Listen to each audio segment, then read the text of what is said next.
groove yourself back in against a team that's on a downward spiral. That's going to be a fun one. Schefter said Richardson just started 10 games before being benched. Now returns will be the start of the rest of the season. The Colts are adamant they have not given up on him. Shane Steichen noted today he's seen Richardson make strides over the last 2 weeks. So there's that. That's, again, Anthony Richardson back in the starting lineup for the Indianapolis Colts as the starting quarterback alongside Jay Williams and Andre Snellings. I'm Q Myers. Coming up, it's Carla vs. Joe Greeny on ESPN Radio and the ESPN app.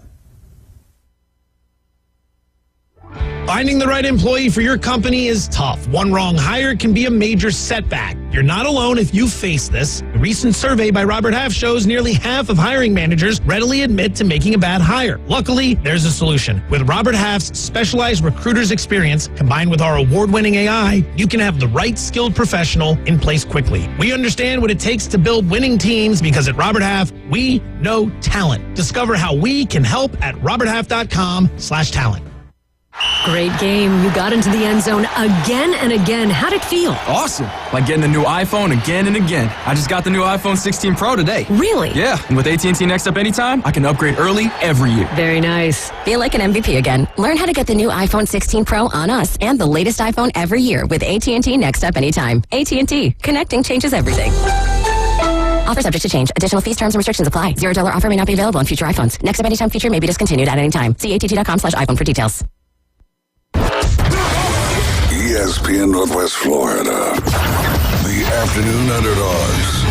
And we're going to take the Rebels at the house to knock off the Georgia Bulldogs and continue the chaos that is happening in the Southeastern Conference. Give me Ole Miss and give it to me late and close. 4 to 6 weekdays. 104.3 ESPN Northwest Florida. This is Joanna with ESPN Northwest Florida with your Wednesday's weather. The rest of the day, there will be a moderate breeze out of the east-southeast, mostly clouds and 80. A variety of mostly clouds and very light showers tonight, a bit colder at 71. Tomorrow, a chance of sprinkles in the morning and then some clouds and a high of 72. About the same at 71 Friday, and we'll have sunshine. This forecast is sponsored by Mid-South Lumber, the best little lumber yard in Panama City. Thank you for listening to ESPN Northwest Florida. Rely on it. With over 65 years of combined experience, Instant Replay Sports Cards is happy to help you take your collection to the next level. They carry all the new hobby boxes, signed memorabilia, and supplies. New and vintage cards and Pokemon. They sell and trade cards and are always looking to buy. They're an authorized source for Topps, Panini, Upper Deck, and Leaf cards. Instant Replay Sports Cards is open 7 days a week at 752 West 23rd Street, down from Academy Sports. It can always be reached at InstantReplaySportsCards.com. Life can take us so many places. And at Panama City Toyota, we're here to make sure every drive is worth every minute. Maybe you want a fun, fuel-efficient car for everyday driving. Or you need a dependable vehicle that really gets the job done. Sometimes it's all about answering the call of the wild. And when you're ready to shop, reserve your vehicle online and choose your options. Or we'll help you in person, even if you started the process at home. Whatever works for you, always works for us. Did you know that fees associated with real estate closings are virtually the same from one title company to the next? So what sets South Oak Title apart? Effective communication, customer service, expertise, and technology. If you're buying or selling real estate, refinancing a residential or commercial property, tell your realtor you want to close with South Oak Title. South Oak Title, with locations across the Southeast, including Panama City Beach, Inlet Beach, Destin, and Fort Walton Beach. Visit them online at southoaktitle.com. People ask all the time, who the heck is Low Cost Airlines? Well, we're not just one airline. When you're talking to us, you're talking to everyone. We are the discount supermarket for all airline tickets. Plus, we have all the airlines and always have the best prices. American, Delta, United, plus all the specialized international airlines and a lot more. And we make it easy. We guarantee you'll talk to a live human in 60 seconds. You can have the rate you need and have your trip booked in 5 minutes. Now, how cool is that? And remember, when you're talking to us, it's like talking to every single airline available with one fast phone call. All you need to do is call and find the best prices to fly wherever it is you want to go. So are you ready? Call Low Cost Airlines right now. 800-708-3092. 800-708-3092. 800-708-3092. That's 800-708-3092. If you want to advertise your nonprofit group, let us help get the message out to our listeners across Northwest Florida. Perhaps you're a member of a school, a nonprofit organization, or maybe a fundraising project that we can help you with. Tell us about your organization and upcoming events. We'll broadcast your public service announcement for free on ESPN Northwest Florida. Just send us the information by going to espnpc.com and click Connect. That's espnpc.com and click Connect. WVLQ Port St. Joe, WGSX, powered by Panama City Toyota. ESPN Northwest Florida. Give us a call, 850-215-6290. Sports Talk Radio will never be the same. Oh, you gotta give him that hawk. The Afternoon Underdogs. Onion pickles. Live and local on ESPN. Northwest Florida.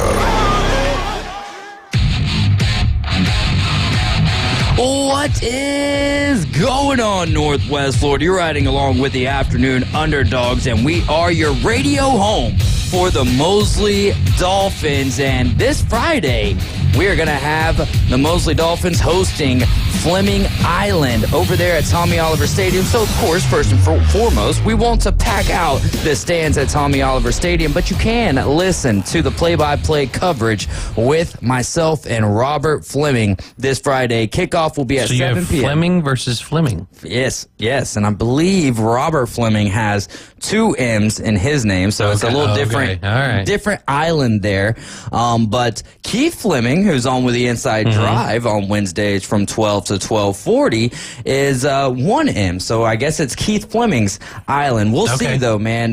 We've got Banji Bombadella. He's going to be on the show with us this afternoon, so we'll be breaking down all the playoff matches.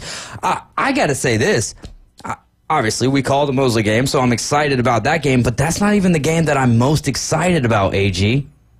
Oh, we've got our boy Amari going, right? Amari Clements, who's been a phenomenal running back for the Mariana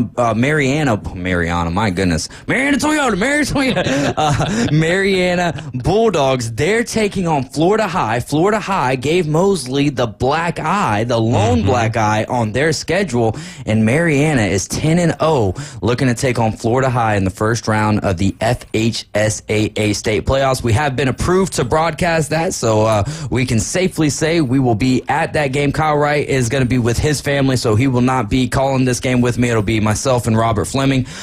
Coach Brian Haddad is going to be doing the Afternoon Underdog show from 4 to about 5:30, and then from 5:30 to 6:30, I hope Coach Andy Siegel will be back in the building, so he'll tell you guys all about what happened with Bear Siegel over there in Bahrain with his wrestling tournament. That was a lot of fun, I'm sure, for him, and he did a great job representing the country of the United States as well over there. But from about 5:30 to 6:30, they'll be previewing all of these high school football playoff games. If Banji wants to show up, then hey, by all means, Banji is always welcome in this studio, as he does such a great job and is fully dedicated to the athletes here in Bay County, and we are just very appreciative to have him in the studio this afternoon talking sports with us. But yeah, you're home for the Mosley Dolphins. They host the Fleming Island. I still got some research to do to even tell you guys what they are. I think they're some sort of bird of some nature, so we'll get the research portion handled tomorrow. I have briefly looked over the stats, and I don't think that it's going to be any sort of walk in the park, AG, and we'll find out more with Banji Bombadella here in the next segment. Also, Bay, they've got a big game. If you went to Bay, if you have any sort of connections with Bay High, right now, they need about $6,100 and $1,280, somewhere around that number for just the bus. That's not lodging. That's not food. $6,000 to get from here to Jacksonville. If you can help in any way with that number, please get up with someone from Bay High and donate so that they can make it down there. These kids worked their tail off to make it to the playoffs. They got there. Help them out. Arnold's going to be traveling just a short way over there to Choctawhatchee to take on them in their first round of the playoffs. Cottondale is going to be hosting a playoff game for the first time since 2017. Lots of great stuff happening for our local football programs around this way. I think Weewon might be in the playoffs as well. I think they're 2-8. I don't know how that happens, but it happens. So, hey, Weird congratulations. Congratulations. Yeah, no doubt about it. I'm David Hayes along with AG. Bone Crusher on the 1s and 2s this afternoon. Banji coming up next. We're going to have Morgan in at 5 o'clock to make the pick'ems. Aggie update, which there's really not a whole lot to update about at 5:20, and then we'll get into the world of the Burnerverse with her at 5:40 this afternoon. We're taking your calls, 850-215-6290. And last but not least of my ramblings, Auburn is hosting Kent State this evening, and basketball coverage starts at 6:30 for a 7 p.m. tip. We are Fleming High School Golden Eagles, real quick. Oh, that makes sense. I was, like I said, it was a bird of some nature. Yeah, I saw the Eagles. logo. So Golden Eagles, just like Kent State is the Golden Flash, right? Yeah. Yeah, so there you go. Thank you for whoever it was that... That was me. Oh, I just looked it You up. just looked it up. Is Jimmy on YouTube right now? Jimmy is on YouTube. He's waiting on... I'll let you know when the hat arrives, man. It's been great. You Did sent y'all me get his up number. with him? Yeah, Okay. As soon as you sent me that text, I reached out to him and we picked out our hats. Yeah. And I didn't even think about it. This is Jimmy. You have been the best. Now, Rob Johnson, if you're listening, you are the only person who has paid up on a hat bet to this point that I've received. Right. We got a couple of names out there who still owe me some hat bets, but that is what it is. I'm not going to come knocking on your door. Jimmy, as soon as that game was over, actually about halftime, he was like, all right, well, what's the address for me to sit down? I'm like, no, we got to wait. And then about the final touchdown from Jalen Milroe, I was like, all right, man, here's the... Jimmy says Saturday it should be there. Saturday it should be there. I just want to thank you for your swiftness. And now, we're phone buddies now. We've got each other's numbers. So if you Jimmy's good people, too. Huge Star Wars guy, big in the baseball card industry as well. Big White Sox fan. Sorry, Jimmy. Man. But no, troublesome times for Jimmy in paradise right now, right? But good people. Yeah. Well, and most of the people that you bring into the show with us on Wednesdays, Silos, the rest of the gang. Yeah. Big Fred. You've got, Cavalli's in there as well. CC. Yeah. Yeah, they all seem to be good people. They're knowledgeable about their sports, and that to me means more than, being good people means more to me than your knowledge on sports. But if you're knowledgeable on sports, I think that we have common ground that we could stand upon and find a way to like each other. There's no doubt about that. So let's dive into this, though. When it was announced that Joe Flacco was going to be the starting quarterback moving forward for the Colts, I was like, okay, for a couple of weeks. Now, that's no disrespect at Joe Flacco. It just seemed like Shane Steichen, the head coach of the Colts, was doing something to kind of get in the ear. It was a punishment for Anthony Richardson. And they went as far as to say Joe Flacco is going to be the starter for the remainder of the year, but it just never felt that way. Are you surprised that the Colts are going back to Anthony Richardson for the time being, we'll say, even though they say he's the starter moving forward? I don't think so. I think it was more of a suspension without a suspension. Yeah. Right? I mean, I Still think getting it was, paid. You're in timeout, right? Yeah, Go in the corner and then make sure you're, because if you watched him and on the sidelines, he was the first one off the bench. Yeah, he was being a good teammate. Yeah, he was being a great teammate. So which is a mark of someone that's trying to grow and trying to mature. So I think Steichen probably handled this as well as he possibly could, because you never want your franchise QB, no matter how young they are or how old they are, to say, well, I just pulled myself off the field because I was tired. Dude, you're all tired. Yeah. You're all tired. And at that position, there's so many things that you can do to alleviate your tiredness for a player, too. Right. So now, instead of there being this black mark of he was suspended by the team and he's a troubled kid or, a troubled player or, he's just a bad young man, whatever it is, he doesn't have that black mark in the eyes of the general public. It's more of he got benched, right? people, quarterbacks get benched all the time. It happens. Especially young quarterbacks who really never had the opportunity to sit behind a legitimate NFL quarterback and learn the game. Right. And so I think a benching looks a heck of a lot better on a player's resume than a, suspension possibly would be. Yeah. But I think for all intents and purposes, I believe it was a suspension and justifiably so. You're listening to ESPN Northwest Florida. David Hayes and AG Bone Crusher on the ones and twos this afternoon. In other news in the NBA, early in November, Spurs head coach Greg Popovich suffered a stroke at the team's facility, and we didn't know what it was. It was an undisclosed medical reason. It does look like he's recovering and that everything should be fine after the mild stroke is what they're calling it. He's missed the past 6 games. If you're Pop and you're up there in age, now obviously you would like to do whatever is in your power to continue to build Victor Wembanyama.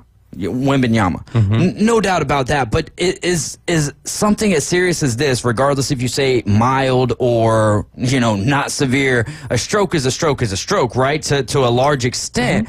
Do you go ahead and hang it up mid-season, or do you coach the rest of the season? Obviously, this is a Popovich question, but I'm asking AG, a basketball fanatic. I think you leave it up to the doctors, right? If the doctors say that he's able to do X, Y, or Z, but not A, B, and C, then focus on X, Y, and Z, right? If that means, okay, you can coach home games, right? We don't want you traveling on the road because getting into a plane with the pressure, your heart, whatever that might be, or if there's brain issue from a stroke, because a lot of times it's not just your heart, there's the brain issue in there as well. So, but if the doctors give him restraints on it and they say that it's safe for him to continue coaching, then continue coaching. Now, if there was ever a time for any coach, and I'm not saying Greg Popovich needs an excuse to just give it up, right? But, you look back at Tony Bennett, Virginia. Yeah. Just bounced, right? Just bailed on all his kids and all that stuff and just said, screw it, I'm done. If Popovich ever did that, everybody would go, he's earned that right. Yeah, right? But did Tony Bennett not to an extent, to a small extent with the championship? Yes, they were the first team in college basketball history to lose to... I don't think Tony Bennett's was a health issue as well, right? I don't know that that's been disclosed as of yet, but what I'm trying to say is Popovich has earned his own way to go out. So if that means if he wants to go out on his own accord, he goes out on his own accord. But let's just backtrack a little bit to a couple years ago. He's not staying on to coach the San Antonio Spurs if Victor Wembanyama isn't coming onto that team. Yeah. Oh, you know what I mean? No doubt. No doubt. Getting that blessing in your coaching 100%. Life is huge. 100%. Yeah. I mean, you get the opportunity to coach a generational talent.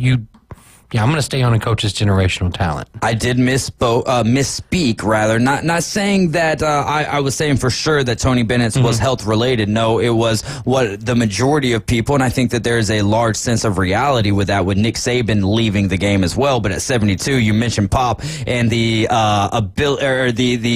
the deservedness of leaving the game whenever you want, kind of however you want, because of NIL and transfer portal, and that is why Tony Bennett went. I think he's 55 years old. I don't think that that's a fair excuse. I think if you're 55 years old, you should have enough wherewithal to figure this process out, right? Like, you're not 70. And that's the thing, is like the system hasn't changed from last year to this, right? So if you're, and I know we're weaving here, right? But I like to make baskets. Right, but if you're Tony Bennett, the game hasn't changed from last year to this year, and then you wait for all these kids to sign on the dotted line, to move their entire lives over here. You get you most of the time, especially in basketball, right? Yeah, right. Well, I mean, there's NIL money in there as well, but there is. But we're talking about Virginia. You get these kids to come and commit to you, and then right before the season starts, you bail on them. Yeah, right. And I don't think Pop would ever do that. And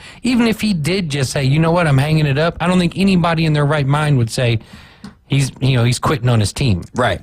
And so again, it's, if he does hang it up, he hangs it up as one of the best, if not the best, to ever do it. Yeah, and there's no doubt about that. I think that some would argue his place on the or his positioning, if you will, on the NBA head coaching Mount Rushmore. I would have him up there, no doubt, but I'm not going to go back as far as to me, for me rather.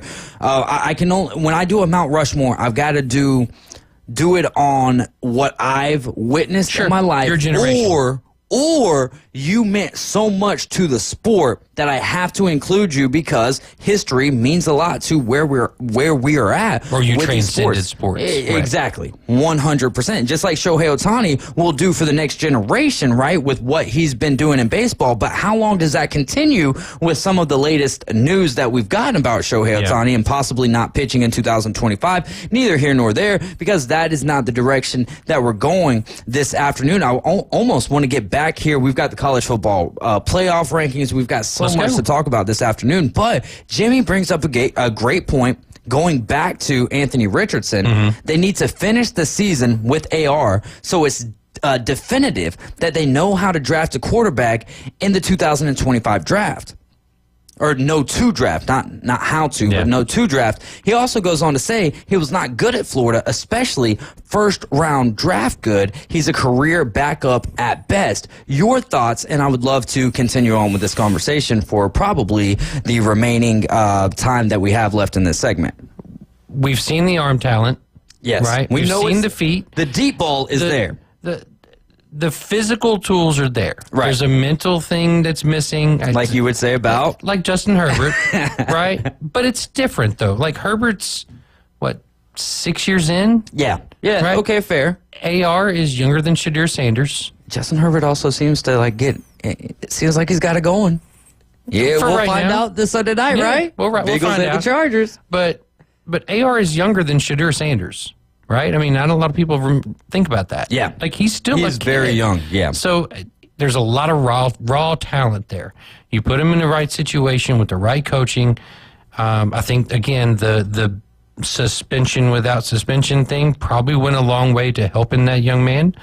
Now it's, can you put him in a situation where he doesn't harm himself or the team, right? Because, I mean, what was game 2 last year, concussion, and he was out? I think 2 or 3? It was within 5 games. Within 5 games safely. So I feel like with AR, Jimmy's right. You've got to let him ride this season out no matter what the results may be.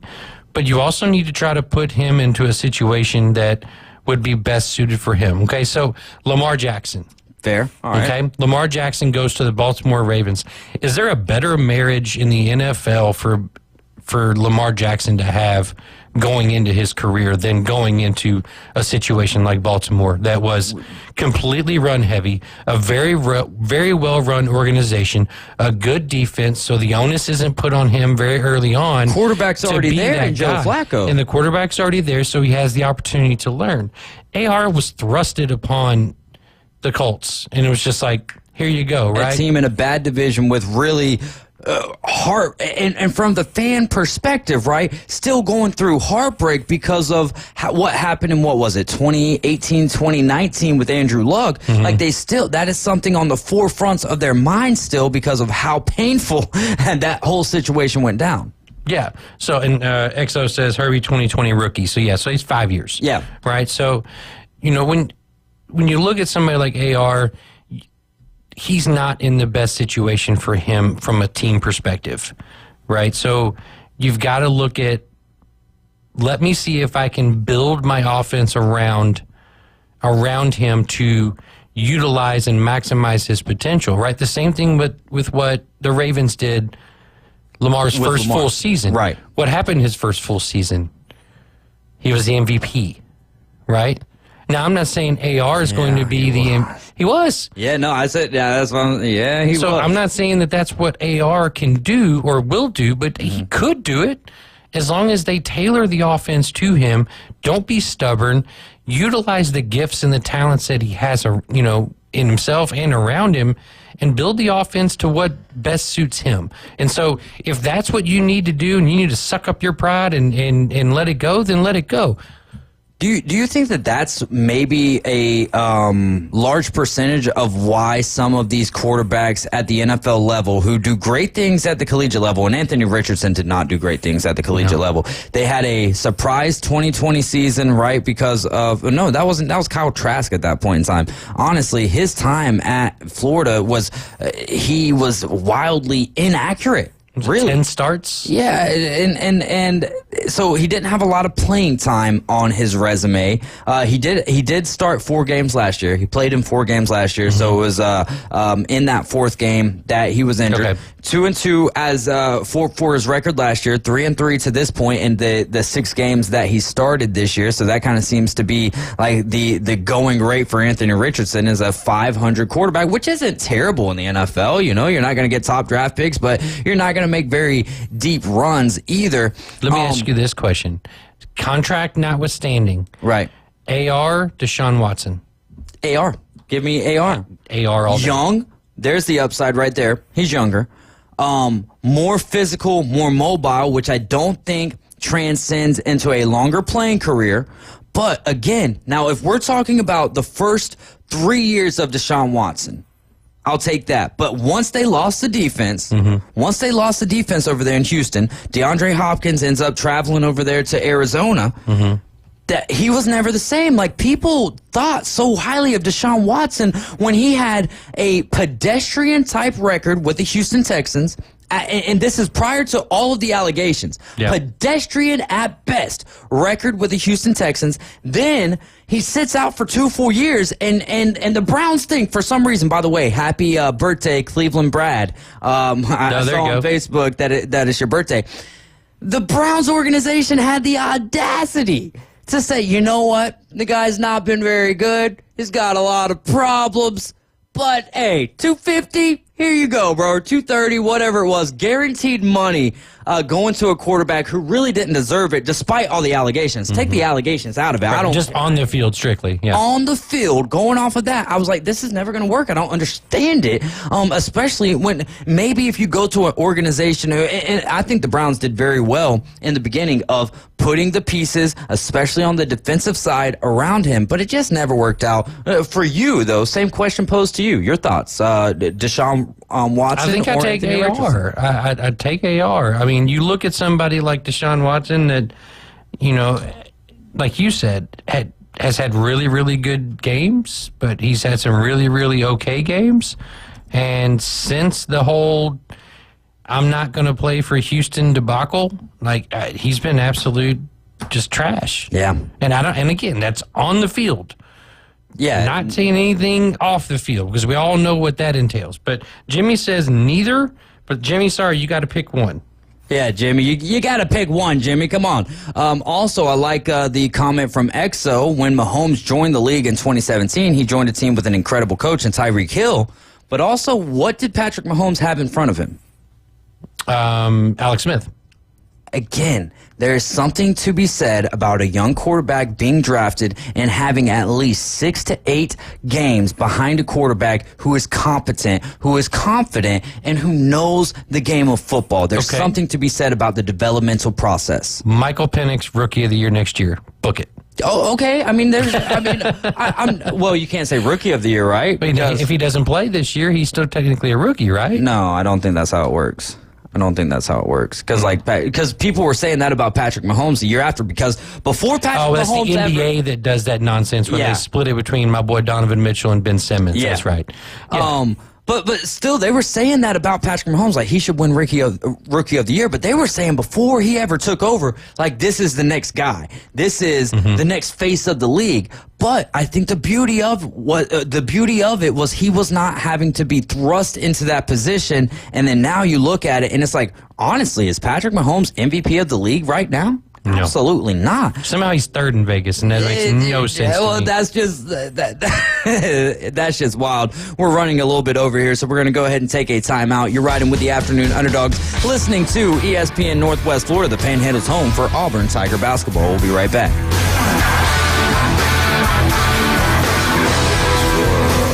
We're taking the Inside Drive. I feel like as long as we're not watering down the sport and, making it easier to accomplish those things, look, if we knew those records were never going to be broken, it would sort of take some of the fun out of watching. You'd like to think there's somebody going to come along that's going to do something you've never seen before.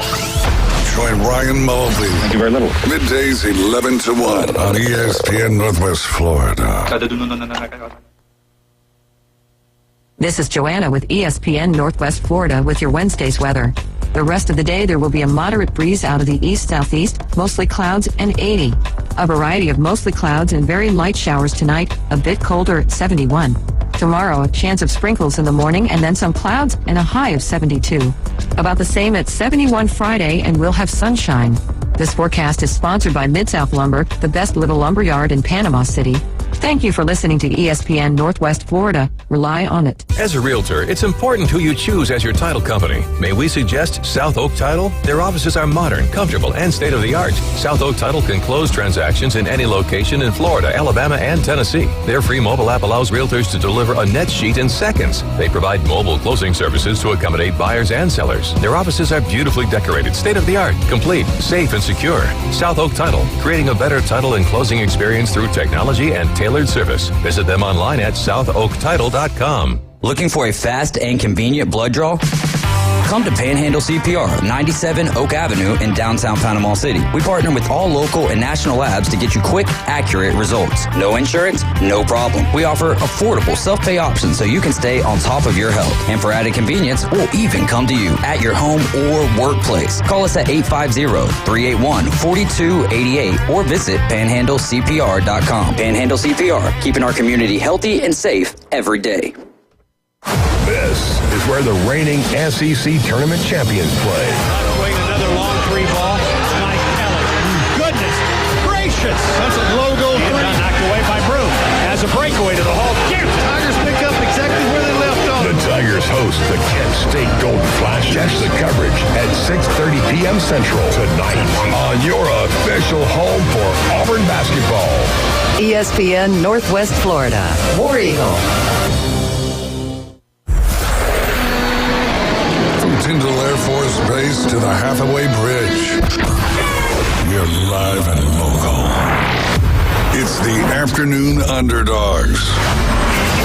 4.3 ESPN Northwest Florida. Welcome in. You're now riding on the bandwagon with Benji Palmatella, David Hayes, Adam Goff, and Bone Crusher. And this evening, 6:30, coverage will start for a 7 o'clock tip over there. Live play-by-play from Neville Arena. Coach Pearl and the number 5 now, Auburn Tigers, taking on the Kent State Golden Flash on your number 1 destination for college basketball and the Auburn Tigers. In just about 14 minutes or so, I'll tell you guys about Lucid Stream and how you can save a little bit of money and still watch the Mike Tyson and the Jake Paul fight this week. And real quick, you guys' thoughts on that. Mike Tyson, tell me who you think wins and who you're rooting for, because I would imagine all of us are rooting for Mike Tyson in this fight, right? Yeah. I think they end up calling it a draw, honestly. I do.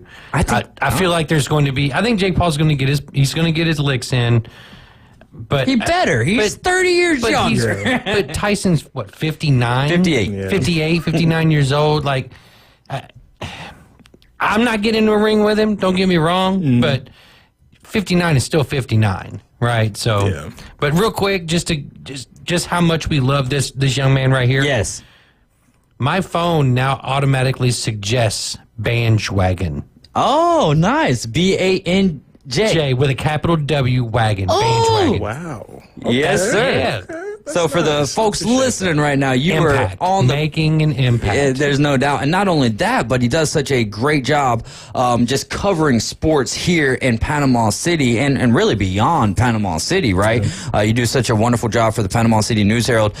Before we dive into what went down at Arnold, because there was a lot going on there this afternoon, your thoughts on Mike Tyson and Jake Paul? It's odd to me because it seems like a money grab for both, but then again, it's not though, because it's like, why would Mike agree to this? He's 58 years old. Yeah. I think of my dad who's 64, and I'm like, I couldn't imagine him ever getting in a ring. You with versus your dad, who wins? My dad said a couple of months ago, he's like, son, if I tried to fight you, So there's no way. I mean, we're all rooting for Mike Tyson, right? But I don't think I think Jake Paul probably wins it, not by like knockout or anything, but maybe like by points or something. Okay. It's one of those where maybe later in the rounds you're going to be like, are they even, fighting to knock each other out anymore? Because they're both going to be gassed.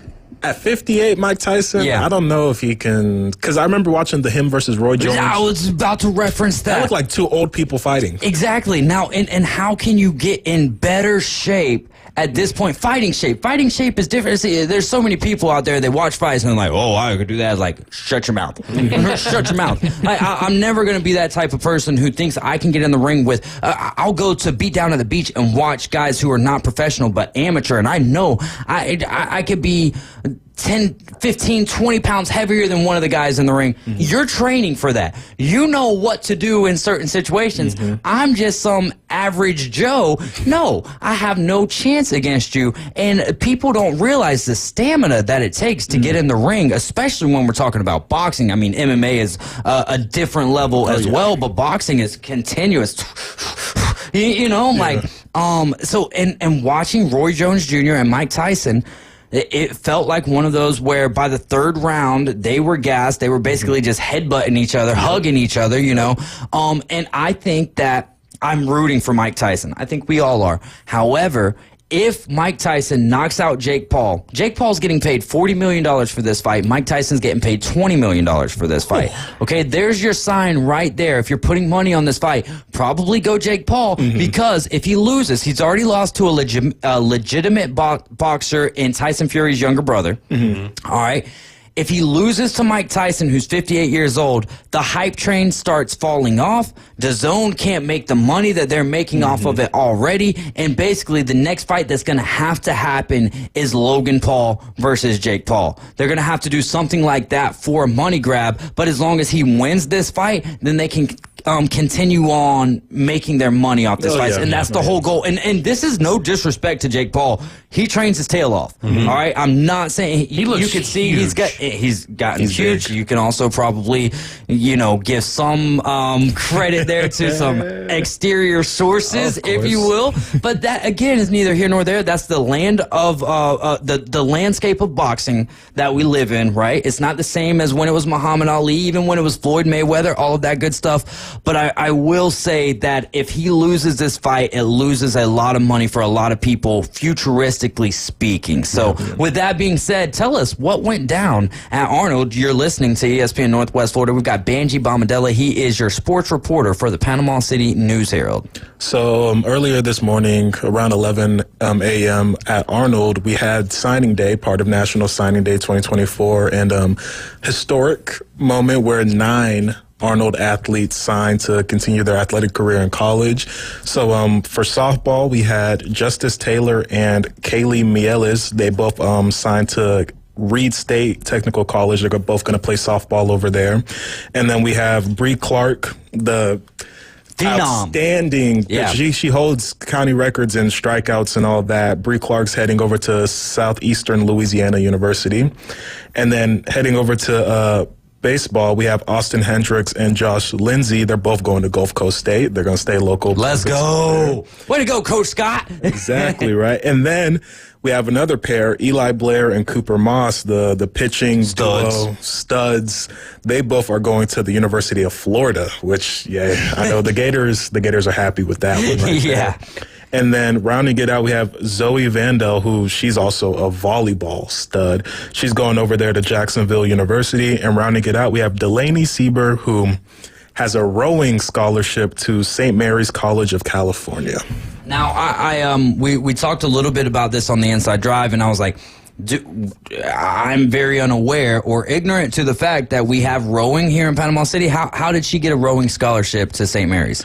It's one of those things where I think she I think it was around when she was 12 years old, she started rowing because she's been in the water her whole life with swimming and all that. But she was offered this opportunity. They actually flew her out there for a visit. Really? And I think she committed on the spot. And I mean, it's something that you would typically think, oh, we'll match a swimmer to rowing. But it's like, I mean, the same kind of muscle movement, same right? Muscle movement, same kind of motion. I mean, it's like the it works out in the end. I think she's going to be really good at it, and it's also exciting to keep up with because it's like swimmer, now rower in college, doing it at the highest level. It's like I'd be interested to see how it goes. So it's something amazing. Eli Blair and Cooper Moss. I mean, anytime that you bring up, and most of these, how many of them were D1 signees? 5 out of 9? I mean, that's better than half right there. You're going to Division 1. I don't care if it's NAIA. I don't care if it's D3, D2. If you're moving on to take a passion of yours to the next level, that is a beautiful thing.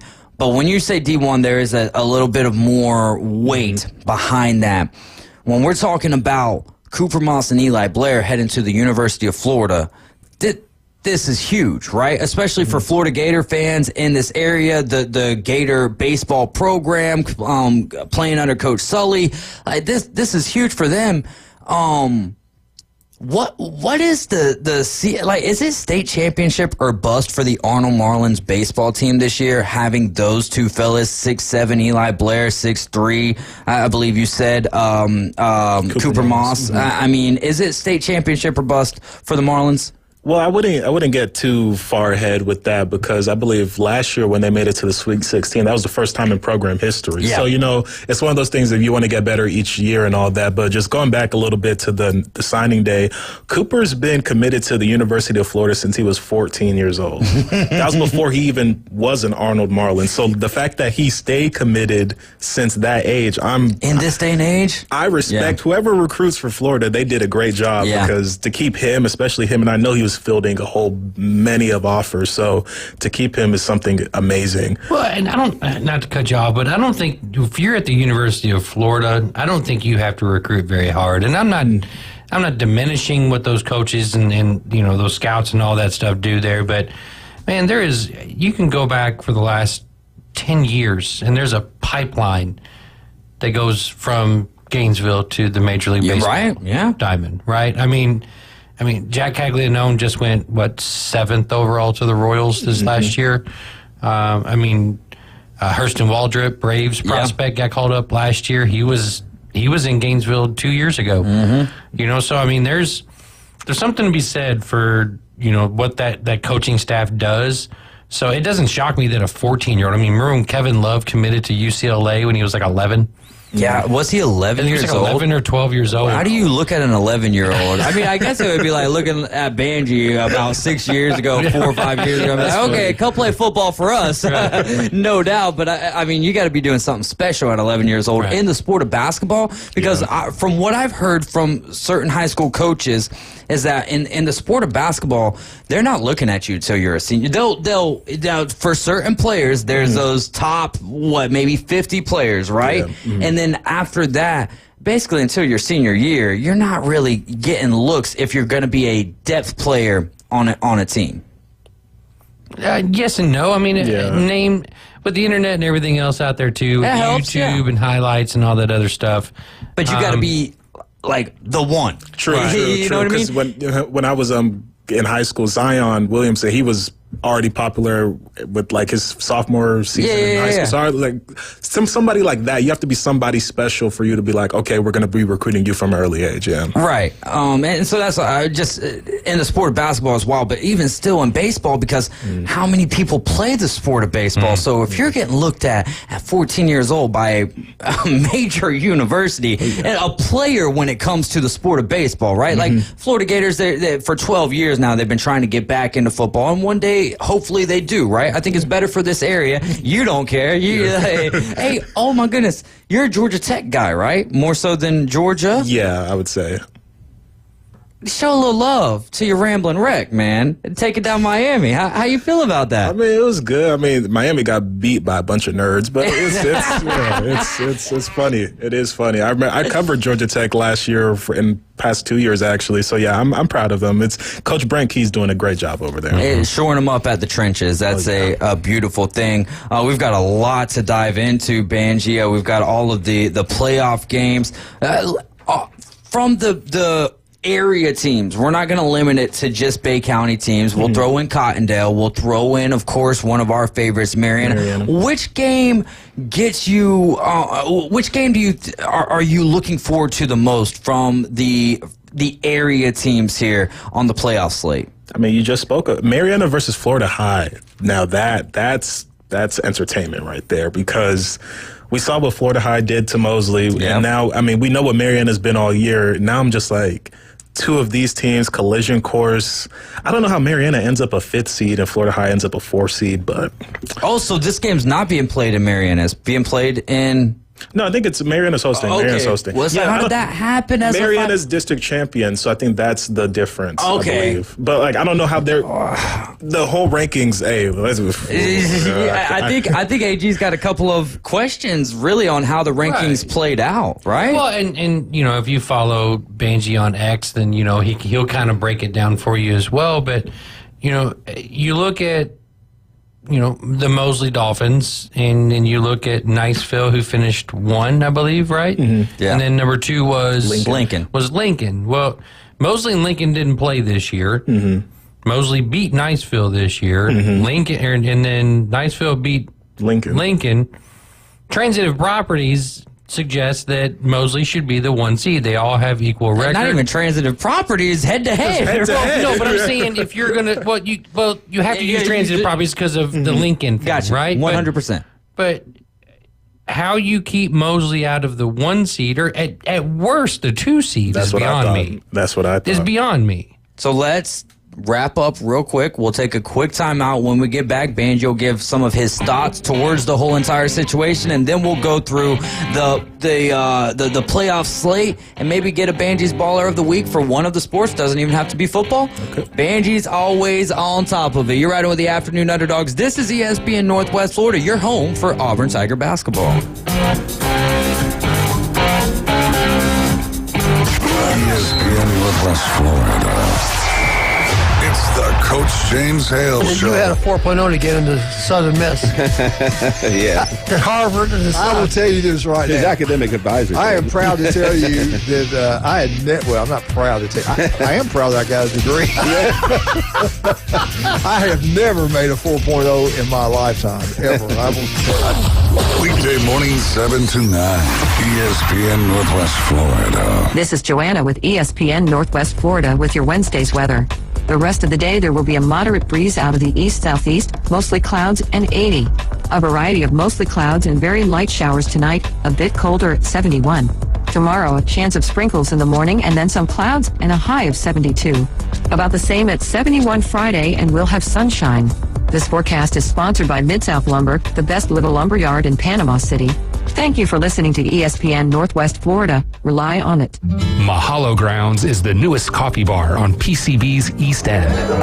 Conveniently located beside Cartona at the Hathaway Bridge, 7131 West Highway 98, Panama City Beach. Mahalo Grounds provides small batch, fresh roast coffee and espresso drinks. Their beans are from a small batch roaster out of Apalachicola, Bayside Coffee. Whether you are wanting a double espresso or a seasonal latte, they have you covered. Come experience the difference in coffee artistry at Mahalo Grounds. Are you looking for a place to take a leak?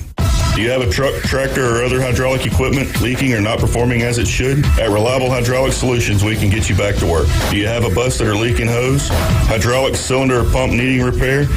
If competitive pricing and a quick turnaround are what matter to your business, come see us at Reliable Hydraulic Solutions, or you can give us a call at 850-326-3000. Reliable Hydraulic Solutions, 6840 Highway 77 in Southport, the best place in town to take a leak. Hot takes, the latest trades, in-depth interviews.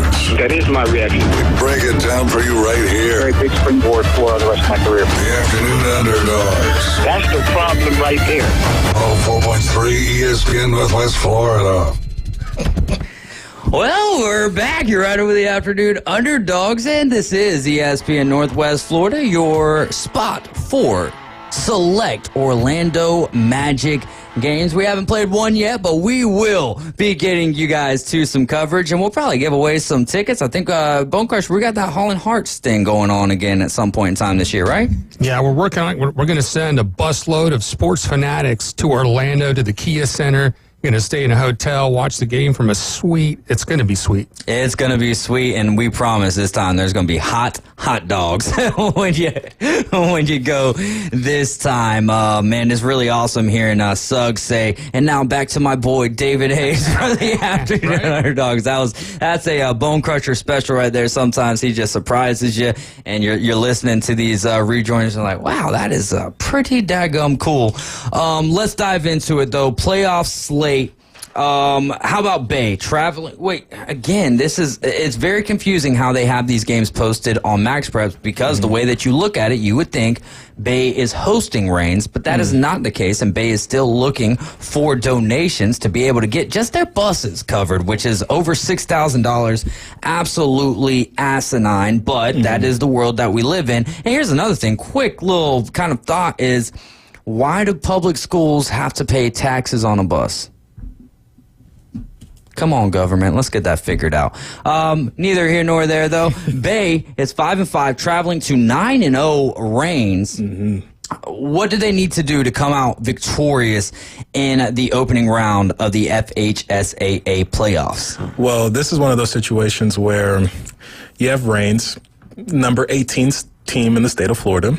Overall. Oh, averages 46 points per game. Yeah, I'm trying to just build it because it's like they average 46 points per game. They have a defense that only gives up 14 points per game. So you would imagine all they offense have to ever score is 15 points and they win a game. But they also have a defense that features 5 players who have over 5 sacks on the season. So they get after you. So for Bay, I would say this is going to be a war in the trenches. They're going to have to win the line of scrimmage on both sides of the ball.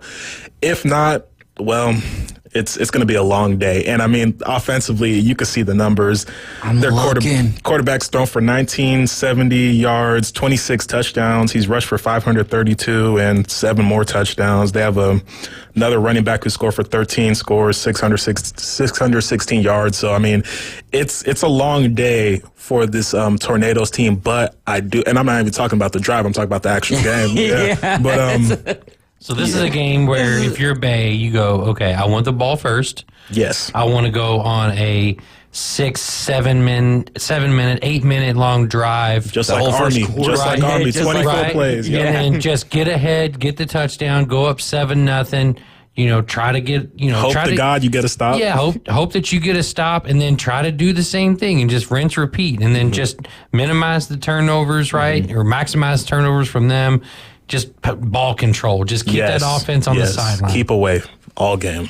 Wow. And now I'm looking at even more so of the numbers when it comes to the team stat comparison. They're averaging 70 tackles per game. Everyone gets to the ball. 5.1 sacks per game. For comparison sake, right?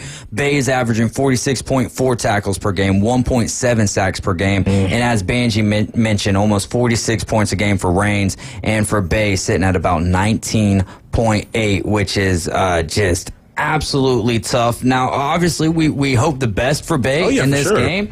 No doubt. I mean, we want you guys to spin up, but that is it's a tough. I mean, it's one of the things where we had a problem with the whole bracket thing because Sewanee, who 7th seed, they didn't win a district game, which didn't win one district game. They have I believe a 4-6 record, and they somehow got seeded higher than Bay. The playoffs really confuse. They make my brain hurt.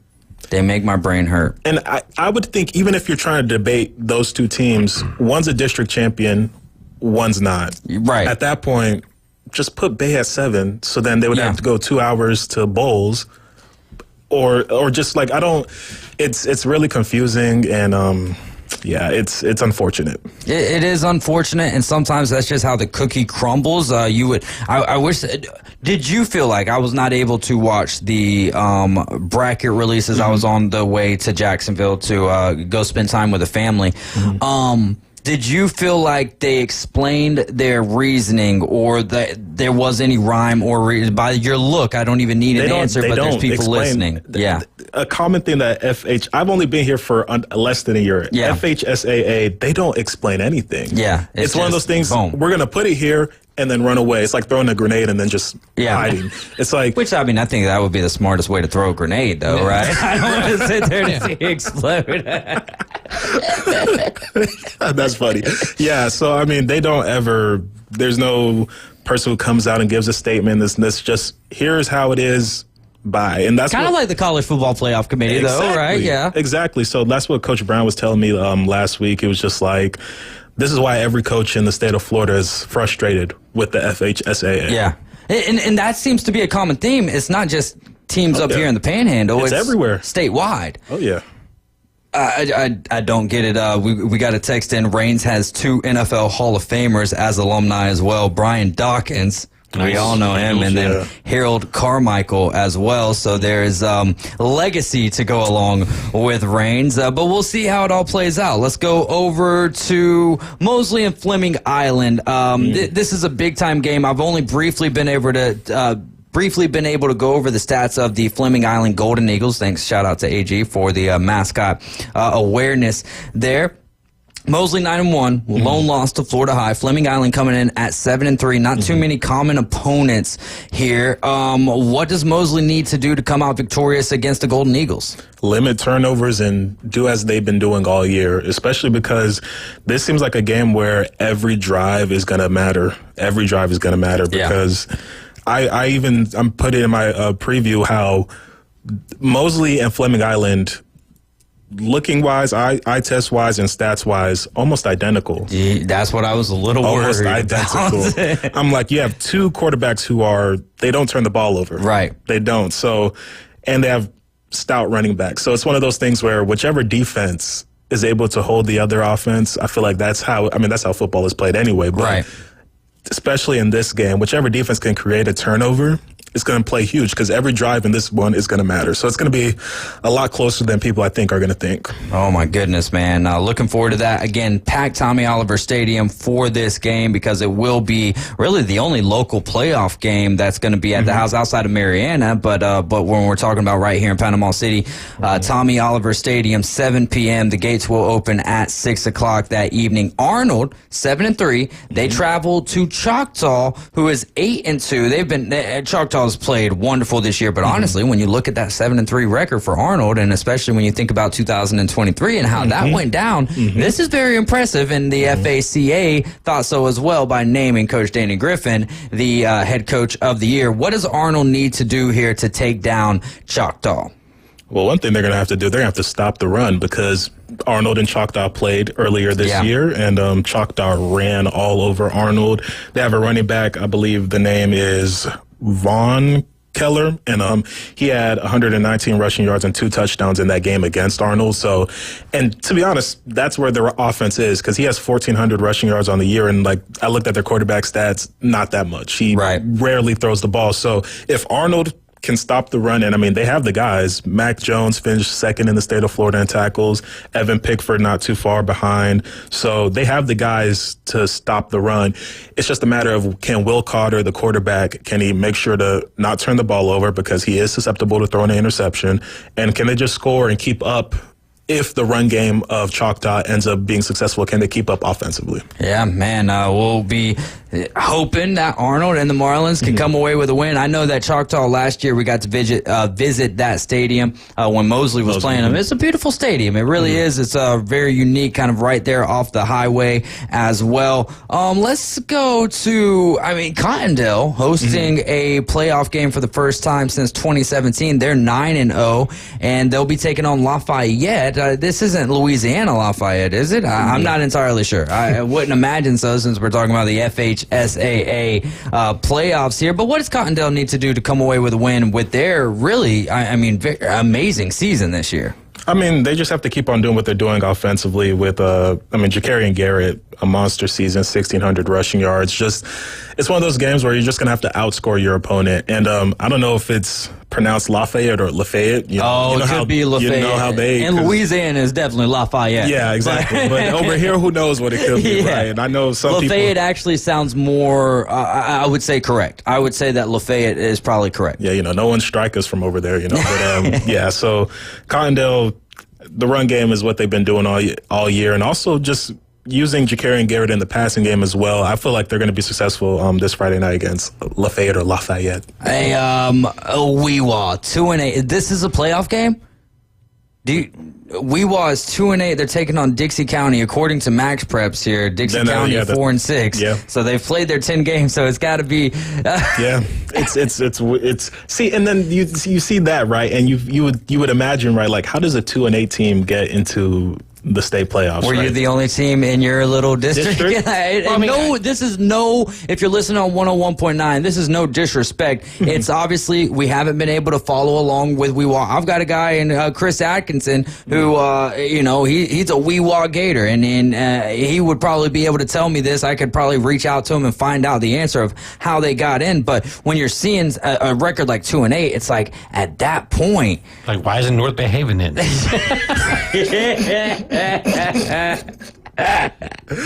Anyways, Benji, how does Weewa come out on top of Dixie County in this game? Man,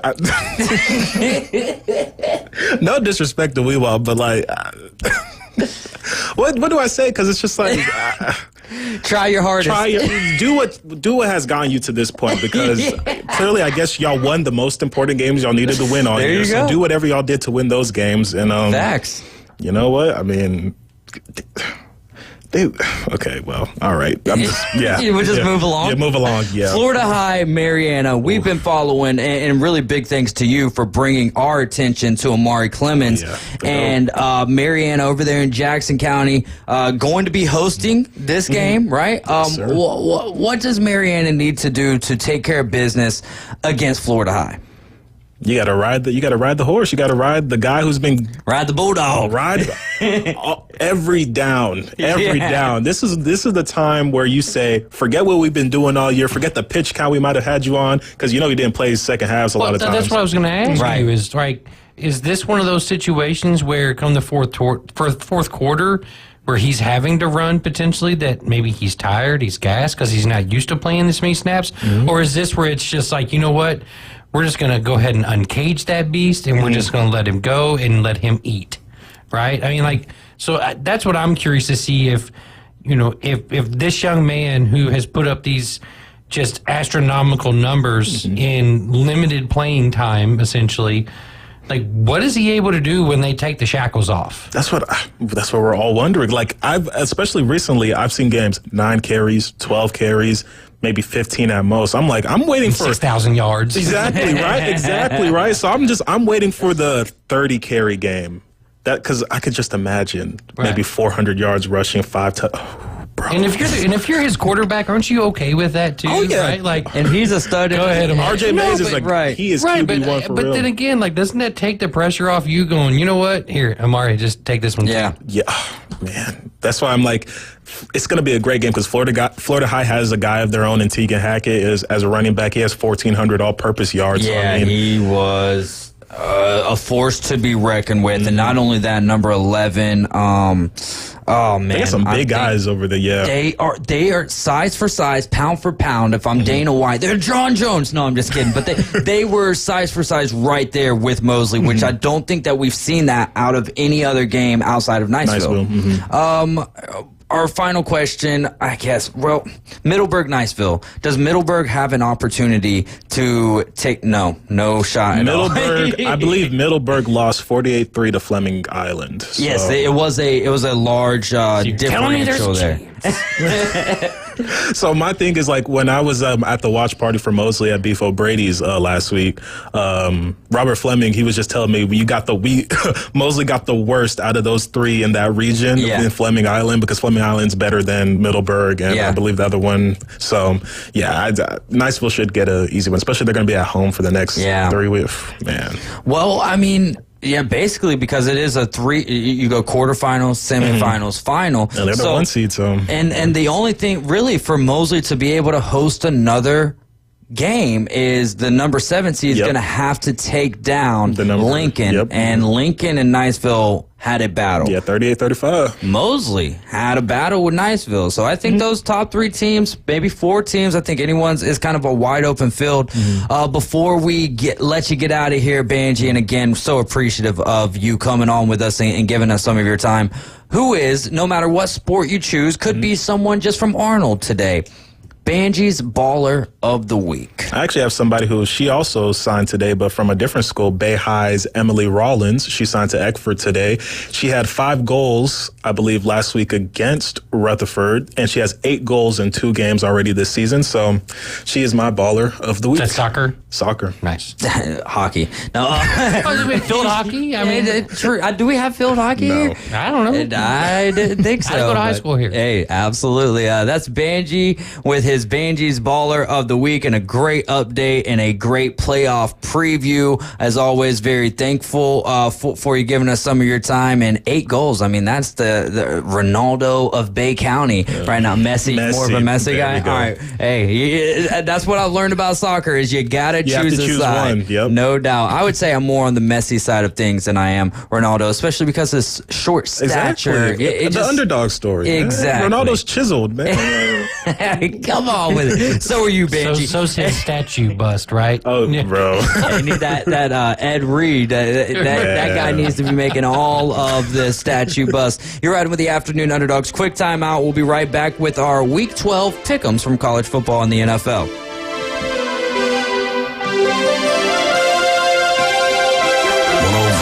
ESPN Northwest Florida is your home for the NFL. Touchdown, Denver! We bring you the biggest games every Sunday, Monday, and Thursday night. Oh, he's got the first down! Plus, we'll broadcast more college football games than ever before. He did what? Live NFL and college football play here. Unbelievable! 104.3 ESPN Northwest Florida. Good evening. This is Joanna on ESPN Northwest Florida with your forecast on this Wednesday. A mixture of mostly clouds and light sprinkles tonight with a moderate breeze coming out of the east-southeast around 14 miles per hour, and look for the low to be 71. Tomorrow morning, there will be light rain with the temperature reaching 71. Raining lightly and partly cloudy in the afternoon and evening with the high of 71. This weather is brought to you by Earthworks of Northwest Florida. Thank you for listening to ESPN Northwest Florida. Rely on it.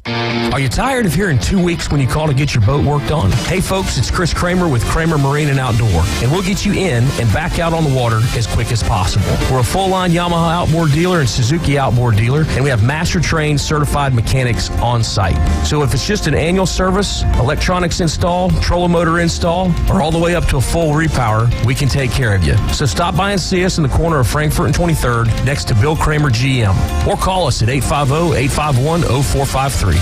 Golf is a game that should be fun, but to have the most fun, you need to play your best.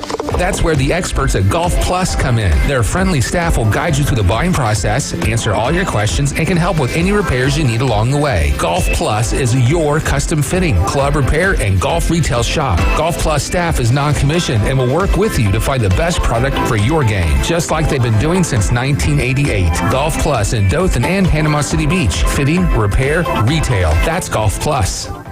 WVLQ Port St. Joe, WGSX, powered by Panama City Toyota. ESPN Northwest Florida. What's going on? You're riding with the Afternoon Underdogs. This is ESPN Northwest Florida 104.3 in beautiful Panama City, 101.9 in Port St. Joe. We are your home for the Coach James Hale Morning Show, also for the Inside Drive. The Coach James Hale Morning Show rides from 7 a.m. to 9 a.m. and then the Inside Drive with Ryan Mulvey and Jay Henley from 11 a.m. to 1 p.m. I'm David Hayes along with AG. That's Adam Goff, for his most on YouTube. Know him as Fano, Bone Crusher on the ones and twos, and back in pink, not necessarily back in black, but back in pink, we've got Morgan Hilliard, and you got some exciting news. Do you want to share it or no? No. Okay, she just wants to keep it on the DL. That's okay. All right. Well, just congratulations to Morgan, and we're going to get into our picks, which I do have your pick'em sheet around here somewhere. So there you go. Oh, good. You got plenty to talk about on a bye week. I was a little worried about it because you weren't sending me anything. And I was like, well, we'll just figure it out. We were like texting Saturday, and while we were texting, I was literally in the notes app, just like letting it run wild. I would like see a play, and I'd be like, I need to talk about this right here. Like on a bye week, I'm going to touch on A&M for maybe like 3 minutes, And then, boom. So it's going to be the best Aggie update that we've had your entire tenure 3 here minutes. It's all you get. There we go. Well, we'll dive into the picks. Bone Crusher, I've got you a pick 'em sheet back there, so we can go ahead and knock your picks out this week as well. So it'll be AG, Morgan, and Bone Crusher picking no Caveman Rick this afternoon. So for week 12, we're going to start it off with Morgan's second favorite team, the Longhorns of Texas. Number 3 in the nation, according to the college football playoff rankings. They travel to the Razorbacks of Arkansas. Morgan, there's a lot of spreads. There's a lot of spreads on I see this. and we're gonna maybe slow it down for me just a little bit because I already said the lights were on, but no one was home. Yeah, and I was you sent me your updated pick'em sheet, and I was like, oh, you're not. I still don't know if you're recognizing. Sometimes I think sometimes you give yourself credit. One of those was correct with the thing, and then I went back and looked at it again to update it, and I realized that the spread didn't cover. Most of them you got right, or you got right that it was either right or wrong. But either way, Texas needs to win this game by 14 or more points. So let's start with AG. Give us your breakdown, then we'll go to Morgan and then Bone Crusher. Texas, I feel like, is finding their stride right now, man, and they're looking strong, even though it's on the road. Give me Texas in the points. All right. Morgan, your thoughts on this game? This is a really picky one because after seeing what Arkansas did to Tennessee at home, even though I feel like that was mostly on Tennessee having a bad play call there, they should have just went for the point straight up. Give me, I have so many thoughts. Give me Texas on the road.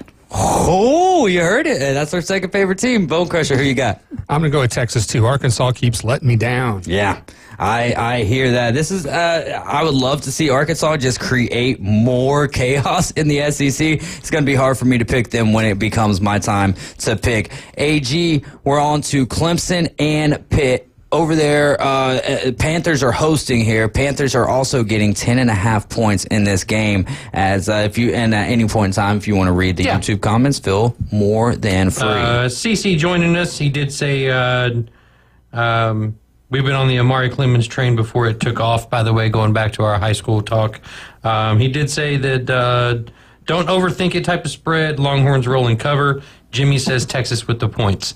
This game right here, as a Louisville fan, selfishly, I need Pittsburgh to beat Clemson. So are we putting it on the line here?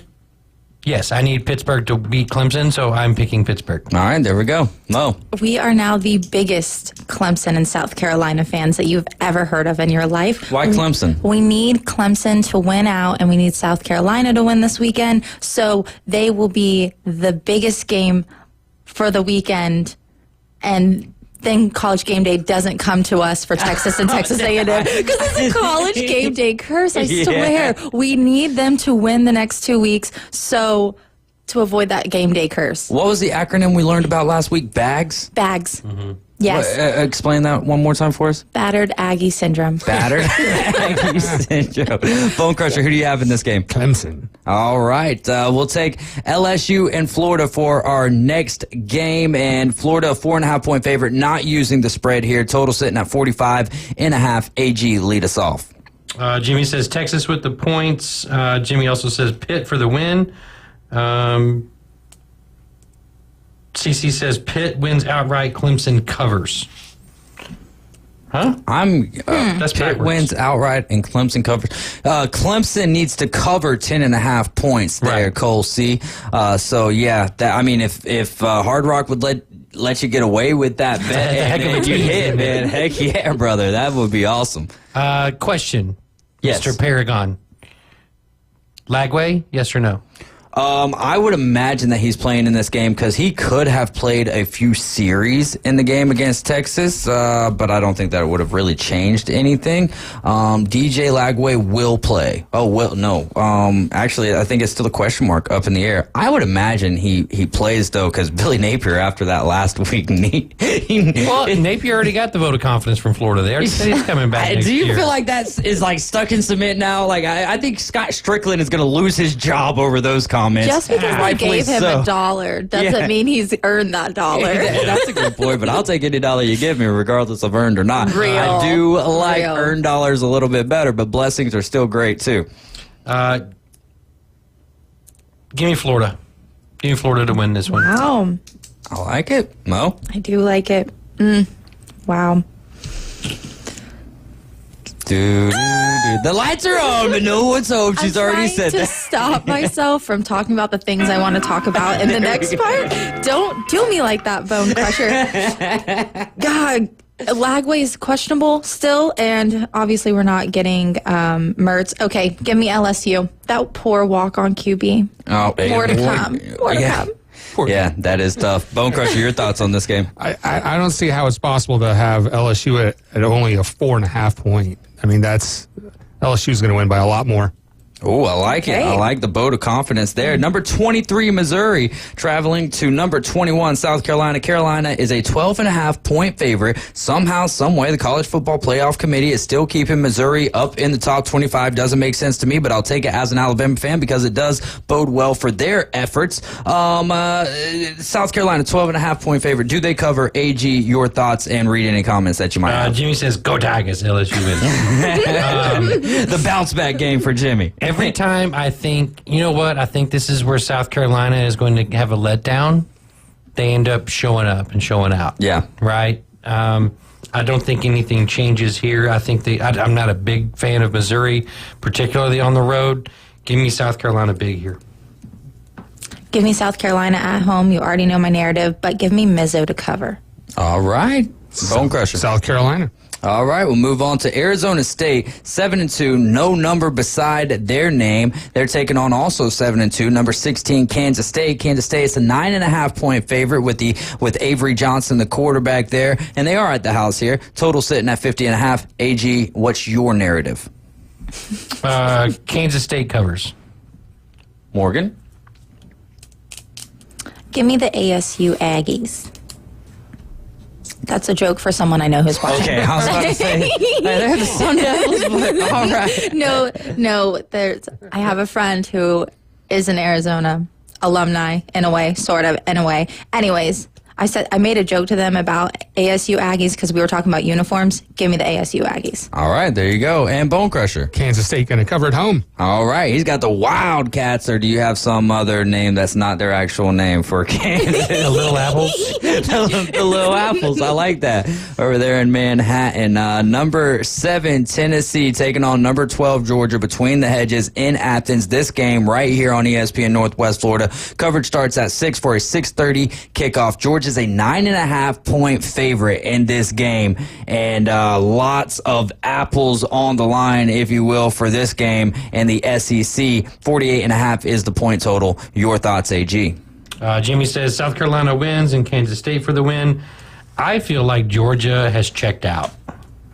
That performance against Ole Miss was uninspired, unmotivated. It's Hannah's fault. They had zero. They looked like they had zero on the line, and like they were just going through the motions. And when you got players celebrating, well, but it's not to discredit what Ole Miss and Lane Kiffin did. That's arguably Lane Kiffin's biggest win at Ole Miss. Yeah, I would agree. First AP win ever at home, by the way. That's what I'm saying. So, so it's a great win for his program, but Tennessee, they don't give up very many points. And if Georgia isn't going to put up more than 20 on Ole Miss, then they're not going to do that to Tennessee. So give me Tennessee not only to cover, but to win. Ooh. First AP win, is that for Lane Kiffin or for Ole Miss? For Ole Miss as a whole, I have it on my notes. It's their highest AP win ever at home. Sorry, highest AP win. Because they beat Alabama like 2 years. I'm sorry, highest AP win ever at home. Chad Kelly and Bo Wallace. Oh my gosh, bro.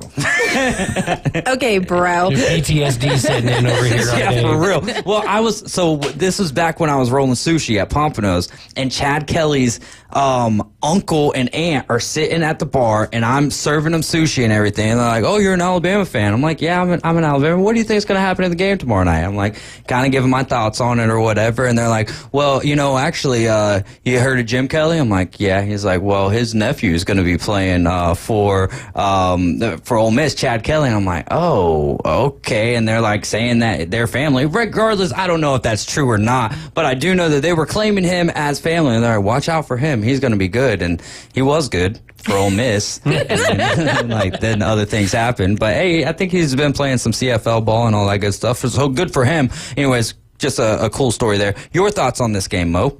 I want Tennessee all the way to cover, win, and blow them out. I agree. Georgia. That orange is so ugly. I'm sorry. No, they have the best orange. It's way better than the other. Over that. No, it's way better than the other oranges. And their blackout orange uniforms. Those are okay. They're sick, nasty. I don't want to hear any slander about Tennessee's orange. I'm giving you because slander. it is the perfect Pure slander shade. here. Tennessee orange. It's just, I see it in my head. Mo I and see the Miles vision. together on uniform. Yeah, no doubt. There was quite a few good in the NFL. I don't know if it was this last Sunday or this Sunday. It was this last Sunday. There was some good, like just perfect balances. Texans uniforms. The Colts, Those were beautiful. the Jaguars and the Vikings was a good, because the Jaguars with the white helmets and the white pants, that kind of looked sharp, I would The say. Ravens, the all purple on Thursday. Oh, that was That one was really pretty. Yeah. So that's what I was gonna say. Really pretty. That was really it was pretty. I thought There was just amazing. It was like aesthetically pleasing. Oh, your as nails possible. are like a different color now. It's like you lose and all of a sudden the bevel goes out the window, huh? Wrong. No, I just had to switch it up because I was kind of like in Bi-week. between. Bi-week. Bi-week. Bi-week No. thoughts. All Bi-week right. thoughts. Any hoozle. Any hoozle. Okay, Dr. Bone Crusher said Georgia. Bone Crusher, who do you got in this game? Hot take incoming. I talked to my brother who lives in Athens. Okay. He texted me a couple weeks ago. He says, I think Carson Beck is distracted with the Lamborghinis and stuff. But he texted me this week, said Carson Beck's got a new Lamborghini. So he's got his mojo back. And by the way, the Tennessee orange, when I moved to Knoxville, Tennessee, I pull into town. I'm like, what are all these people out of prison doing cleaning the side of the highway, all that orange? I'm going to go ahead and just jot this down for the next segment. We're going to talk about uniform coverage because there is a method and a madness to the uniforms, and I promise it'll make sense. Uniform tracking is so very important. There are like multiple dedicated A&M Twitter accounts who just track like our wins and losses in certain uniforms, and it's so accurate. Like it really does match Louisville up. has a guy named Kelly Dickey that does that as well. Like in this matchup uniform, like the white pants and the black socks and black jerseys or whatever. Like, and he'll give you the record of every single matchup of being in and the that percentage combo. and what like our win percentage looks like in this uniform and like the last time we lost in it and how long we've been wearing it. It is so very important. I don't want to hear slander. I think it would be easy to do that for Alabama's uniforms, like road and home. Like, here you go. You got white or you got crimson.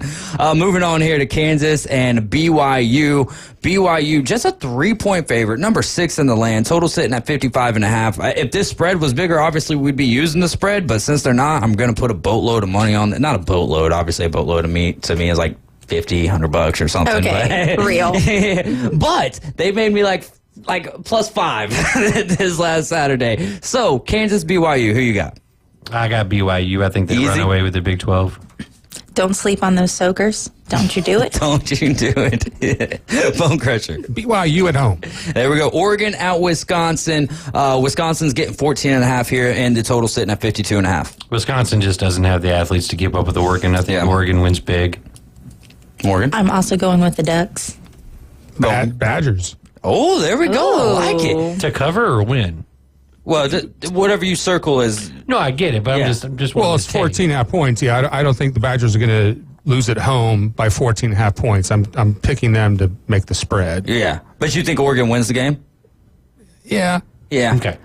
That's all I was asking. Oregon. No, I get it. Oregon has done well when traveling to 2 or more time zones this year, but again, maybe that could catch up to them. I don't think Oregon slips up, but I do like Bone Crusher's take right there of Wisconsin sticking within 14.5. 19 Louisville at number 0. Stanford's not ranked. Stanford is a 20.5 point underdog at the house, and again, a long way to travel for the Cardinals here. 58.5 points is the total. What do you got, AG? Real quick, Jimmy says Kansas State for the win, Georgia wins, Kansas for the upset, and Oregon wins and covers. This game is tough, right? Because this is the first time Loyal's having to go out to the West Coast to play in terms of like conference play. Mm-hmm. It's a 2:30 kickoff our times, which is what's 3:30 Eastern, so it's what... Well, it would be 1:30 Pacific time. Right. So I don't think you're going to see as badly of a jet lag kind of situation. Which do we have a jet lag tracking Twitter? Just look at FSU. That's all I have. Oh, nice. That was a good one. Just look at FSU. Yeah, credit where credit is due. But I was worried about that, right? Because if it's like an 11 a.m. kickoff our time, or if it's, that nighttime kickoff where it's midnight our time versus, Oh, yeah, those stink too. So that worried me. But seeing as a 2:30, I think Louisville covers. Louisville knows what they have to do. They don't control their own destiny. They need help. It's still not out of the realm of possibility. It's not really. I was just kind of making a joke. But I'll cover that in the next game as to what that help entails. Yeah. But I think Louisville wins and covers. Morgan. Lights are on. God. You know what? Give me AG's team on the road all the way. I'm going to go with my man, because maybe next week when I really need it, he's going to go with me. Oh, there you go. Hey, Bone Crusher, what do you got? Let's give it to Louisville and a shout out to Randy on his way to Kentucky. First time grandpa. Old Gramps. Old Gramps. I heard you call it that earlier. I was like, I think that's what his new nickname is. Is he a pawpaw or a grandpa, you think? What do you think he's going to go by? What, do the grandparents pick? Yes, you are supposed to pick. Oh, the grandparents pick? Yes, you are supposed to pick what you want to go by. I was born after they were born, so it's like I've just grown up calling them Meemaw and Papa. My sister had when my sister had my nephew, my mom literally changed her name every other week of what she wanted to be. She wanted to be Honey in the end, and my brother-in-law was like, he's gonna slip up and call you Homie soon. You're gonna be that homie. Honey and Tea. Homie is my cat's name. How you gonna call your grandma Honey? Yeah, that just I think that's like, are they big Alabama it's like fans? An old school thing, I guess. Okay. It's what she wanted, so I'm not gonna go against her, and I know she's watching. I love you, Mom. There you go. That's all that matters, though. Great save there, Morgan. Bone Crusher, your thoughts on this game? I got Boston College. Oh, I'm sorry. I skipped right ahead of us. Yeah, no, he already picked, though. He said because the whole reason that we got onto this topic was because he was bringing up Randy going to Louisville. Yeah, so I messed that up. Boston College at number 14. SMU actually dropping a spot here. I'm not entirely sure why, but number 14 SMU is a 16.5-point favorite. They dropped a spot because they got to keep Georgia in there. Well, but Georgia's the first team out. You can't make Georgia drop that far. All right, let's chill on the barking. I'm just kidding. No. Just kidding. Jimmy says Louisville wins. So this game right here, I need Boston College to win, but that just took a real big hit when Castellanos decided to hit the transfer portal today. Come on, man. Like you finish the season, buddy. Come on, man. I need you. I need you to beat SMU. Just if you beat SMU, we've got a real chance here. I think SMU wins and covers just because of the Castellanos news. But I need Boston College to win. But I'm going to go with SMU.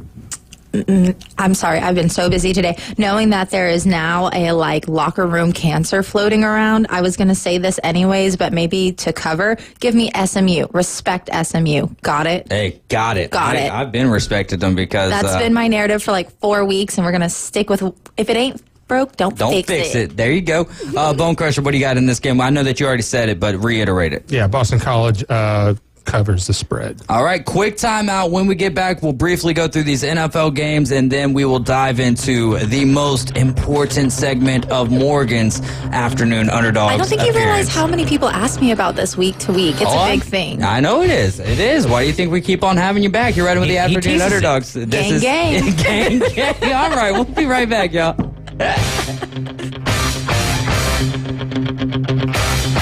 This just in.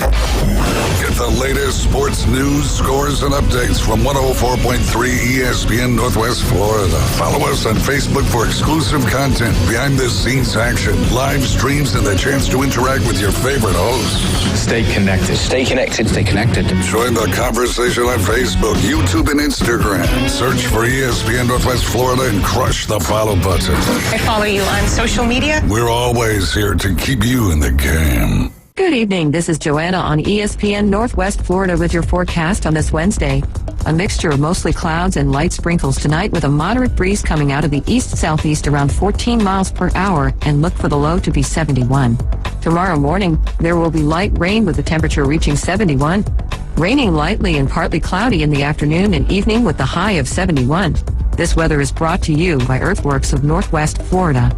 Thank you for listening to ESPN Northwest Florida. Rely on it. If you spend any time at all in your yard, you're going to encounter fire ants. We know they can ruin a party. That's why we're this area's experts at fire ant elimination. As your certified top choice professional, we will rid your yard of these unwanted invaders. Brock Pest is so sure they'll get rid of fire ants that they offer a 1-year guarantee. Enjoy your yard fire ant free. We guarantee it. Give us a call for your free consultation. Brock Lawn and Pest Control, our family protecting yours since 1968. Looking for a fast and convenient blood draw? Come to Panhandle CPR, 97 Oak Avenue in downtown Panama City. We partner with all local and national labs to get you quick, accurate results. No insurance, no problem. We offer affordable self-pay options so you can stay on top of your health. And for added convenience, we'll even come to you at your home or workplace. Call us at 850-381-4288 or visit panhandlecpr.com. Panhandle CPR, keeping our community healthy and safe every day. They're number one in the men's room. I hope this place comes with toilet paper. The Afternoon Underdogs. Oh, geez, this is going to be a photo finish. On ESPN Northwest Florida. We are back. This is the Afternoon Underdogs. You're listening to ESPN Northwest Florida, 104.3 Panama City, 101.9 in Port St. Joe. And Morgan, who you got? Mike Tyson, Jake Paul. Oh my God, please, I hope Mike Tyson wipes the floor with him so we can be done with the Paul brothers. They are such You're not getting rid of Logan or really They Jake, but are Logan's in the WWE now. They're Like vampires, and this is a reference I use a lot. They literally just suck the soul out of everything, and it's impossible to watch. It's awful, and I just hope he gets swept. And stop laughing over there. for just $40 a month, $41.99 a month, you can get Lucid Stream TV, and you'll be able to watch Mike Tyson and Jake Paul. There's over 100 local TV channels, plus 100 sports networks, and you'll be able to watch any sporting event that you put your mind to. And in fact, you might even be able to watch like some Omniball or something, which is like soccer with goals all over the field. It's absolutely wild. The sports are just coming out at a crazy rate these days. But go to ESPNPC.com, click on the Lucid Streams TV logo, and if you got a Fire Stick, you're going to be in business. Plus, this is $41.99 a month if you use the promo code ESPNNW, and so that saves you $96 a year right there, and you can have it on up to 5 devices. You cannot beat that price, and I bet your bottom dollar that you can. We can get on Hard Rock and make something happen. David Hayes, Adam Goff, Bone Crusher, and Morgan Hilliard, and we're almost there for the Aggie Update, which people look forward to each and every week. But before we do that, we got to pick these final 5 NFL games. Commanders at the Eagles, Thursday Night Football coverage starting right here on ESPN Northwest Florida at 6:30 for a 7:15 kick. What do you got in this one, AG? No Marshawn Lattimore. I think Eagles get back to running the ball with Saquon Barkley. No AJ Brown, Marshawn Lattimore matchup. Give me the Eagles here. Mo? For Caveman Rick, in his memory that he's not here tonight, please give the Eagles at home. Bone Crusher. Fly, Eagles, fly. Same, Philadelphia. Shout out Caveman Rick. We miss you, bro. No doubt. Ravens at the Steelers. This game will not be on ESPN Northwest Florida. I wish we had it. Instead, we'll have the Jags and the Lions coverage starting at 11 a.m. for a 12 p.m. kick. But the Ravens and the Steelers, first divisional game of the year for the Pittsburgh Steelers. AG, who do you have in this game? Lamar from afar. What do you got? Please give me the Ravens. I mean, you're just not outrunning Derrick Henry. There you go. Bone Crusher. Steelers. Oh, I like it. Upset pick, baby. Oh, might find some value in that one. Chiefs at the Bills. This game will be on ESPN Northwest Florida following the Jags and the Lions. The Bills are a 2.5-point favorite. They're not going to have Keon Coleman. Amari Cooper might not play. They're down like 3 wide receiving options. Trust me, I know. Yeah, this could be a tough one. Chiefs and the Bills, AG. Real quick, Jimmy says SMU wins going back to college. He says Commanders and Daniels win. Go Tigers. Go Tigers. And then he said Steelers for the upset. I'm going to go Bills at home in this one. I feel like Kansas City has been playing with fire the rest are staying home this year. They're still going to be there to help them all along the way. I mean, what do you make of Mahomes on the hot mic? Saying, let me know when those guys get close to me. Like, even if you're kidding, man, like, come on. Yeah. Really? Well, if he's kidding, it's one thing. Because it leads to the next question of, is this something that's been going on? Well, I mean, go watch NFL films, I guess, right? What does Miles say? Hashtag NFL, you can fill in the blank. I'm not saying it. I got Bills in this one, though. I think Kansas City's due for a loss. Mo.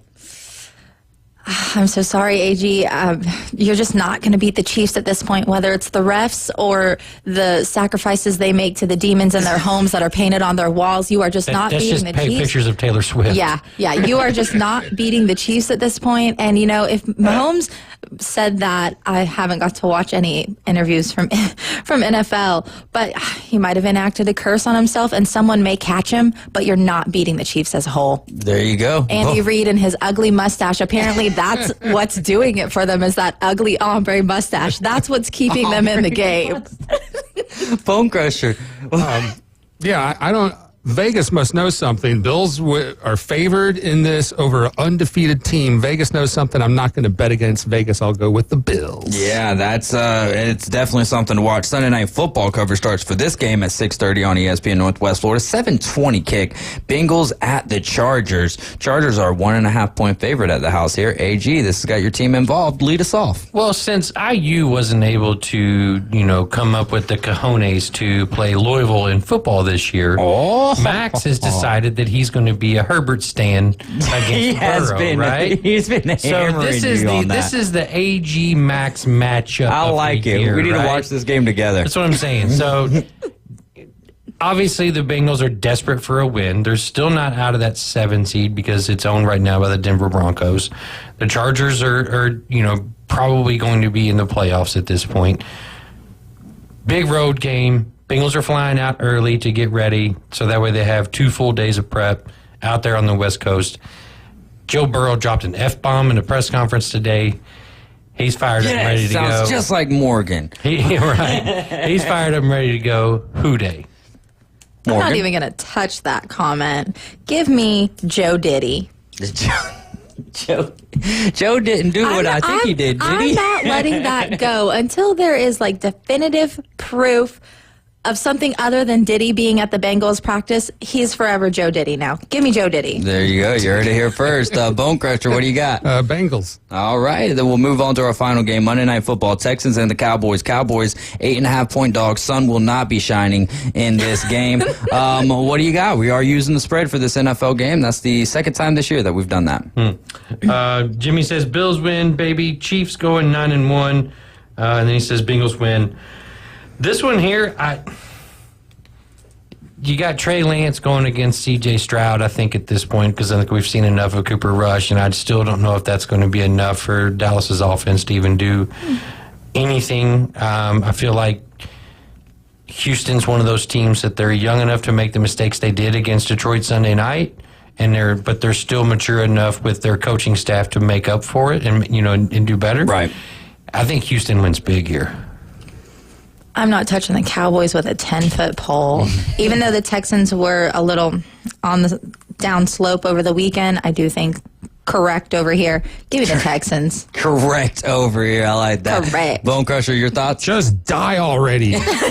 Please. Literally, I was sitting at the bar at Chili's watching the first part of the Cowboys game, and someone asked me if I was a fan, and I was like, the only thing I'm a fan of is Jerry Jones keeling over right here during this game. Wait, are you a Cowboys fan? Who is your NFL team? I forgot. Cowboys. Okay, it is, yeah. So yes. I'm not touching the Cowboys with a 10-foot pole, but all my NFL memorabilia is all Dallas Cowboys. All right, let's move on to Morgan's favorite part of being on the Afternoon Underdogs, which is the opportunity to talk about her Texas A&M Aggies. What do you got for us this week, coming off the bye week, and this week have New Mexico State?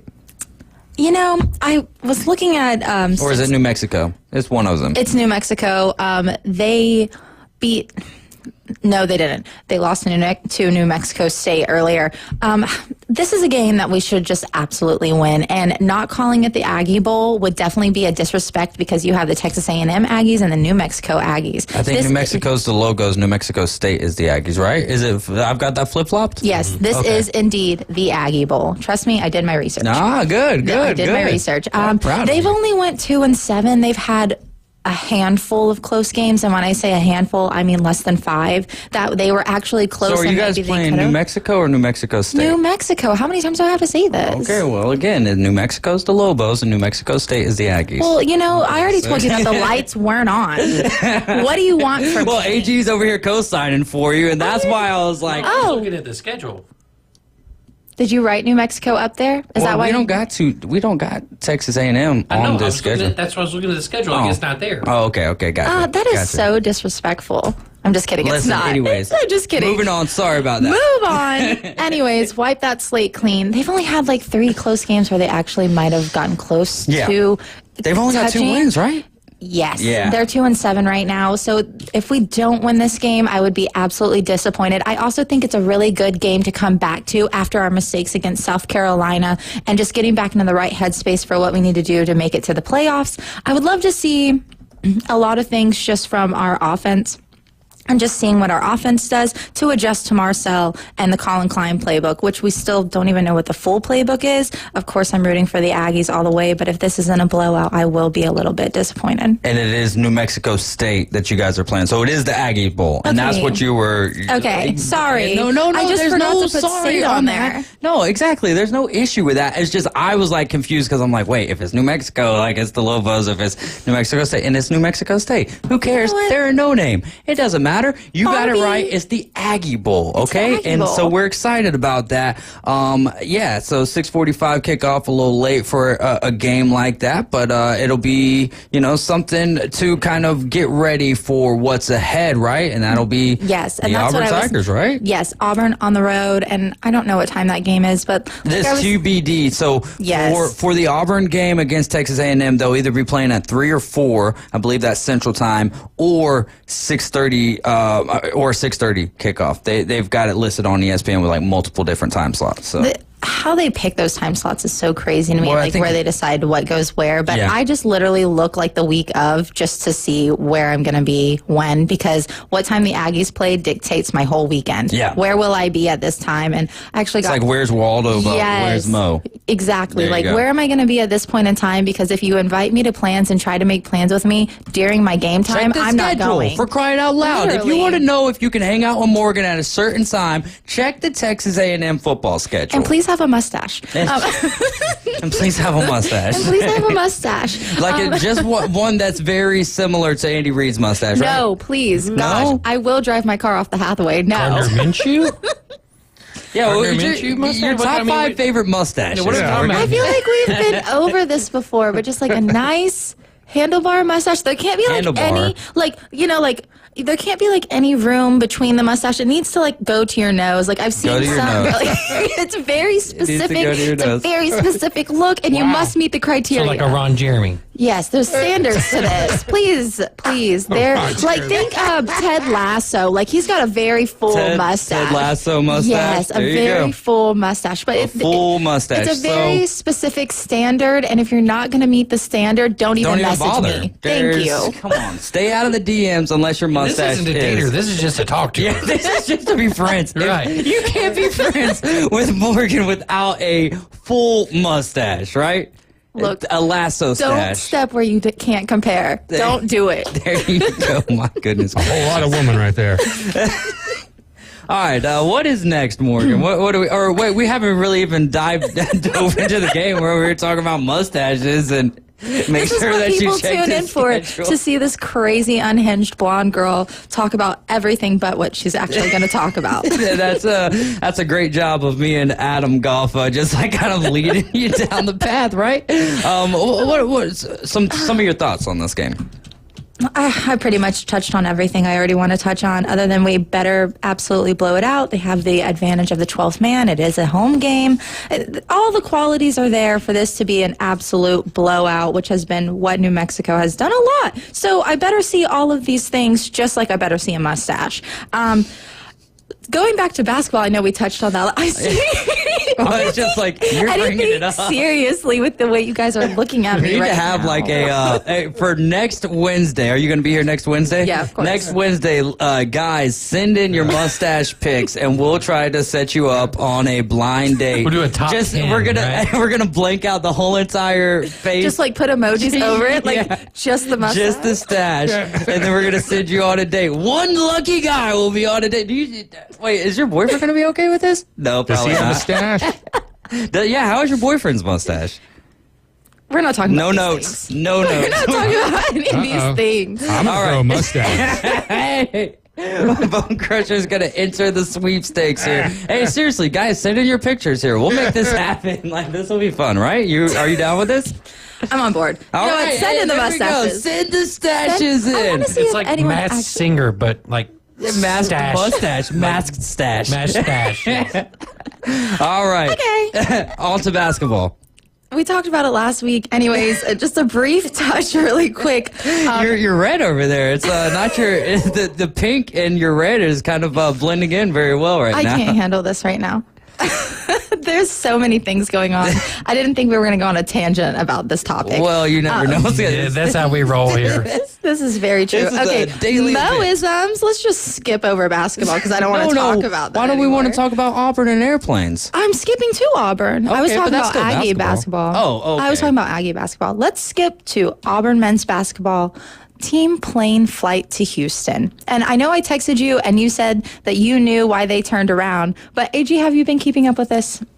I saw a little bit about it. I didn't really pay too much attention to it. When I saw what they did on the floor, I was like, I think it's kind of a non-issue at this point. Okay. Let's back up. So, beep, beep. Put it in reverse. It was like a Lee Corso, right? Yeah. Not so fast. Let's back up. So, Augie. I can't. My mind isn't even in the building anymore. You've got you a little, not flustered. I don't think flustered is Frazzled? they're frazzled. I think that's A little discombobulated. And we're going to take a break here after this particular Auburn MBB topic. took off to go to Houston to play in Houston. And 45 minutes into their flight, they turned the plane around and went back and tried to reroute to Montgomery to land to drop off 2 players. And I think it was actually 3 players. There's a little miscommunication there. I haven't seen too much on how many people it actually was. But from what I did see, it was 1 player versus 2 brothers who were both on the team. And they got into a full-on physical altercation. And I had sent you the pilot audio of what they were saying. It was so crazy. Like, it's one of the craziest chatters I've ever heard. And it's like, we're requesting emergency landing. He's like, basketball players fighting right now. and this plane was so small. Like, this wasn't like like This you've is only like a got puddle 1 jumper. row and 2 rows, and it's like a very small jet for their team plane to go to Houston. And there's not a lot of room, and you have to consider all of these guys are at least 6'3" or taller or bigger, and we're just talking about big humans, okay? So they get into this altercation, and the pilot chatter is like, yeah, one of them is like kind of messed up, and this other one, he's definitely got blood coming from him. We want police on the ground when we touch down. I mean, it was what I'm considering a serious altercation for them. So they touch down, they drop off those boys, they immediately go wheels right back up, and they head to Houston. And I was texting David, and I was like, please, we have to keep an eye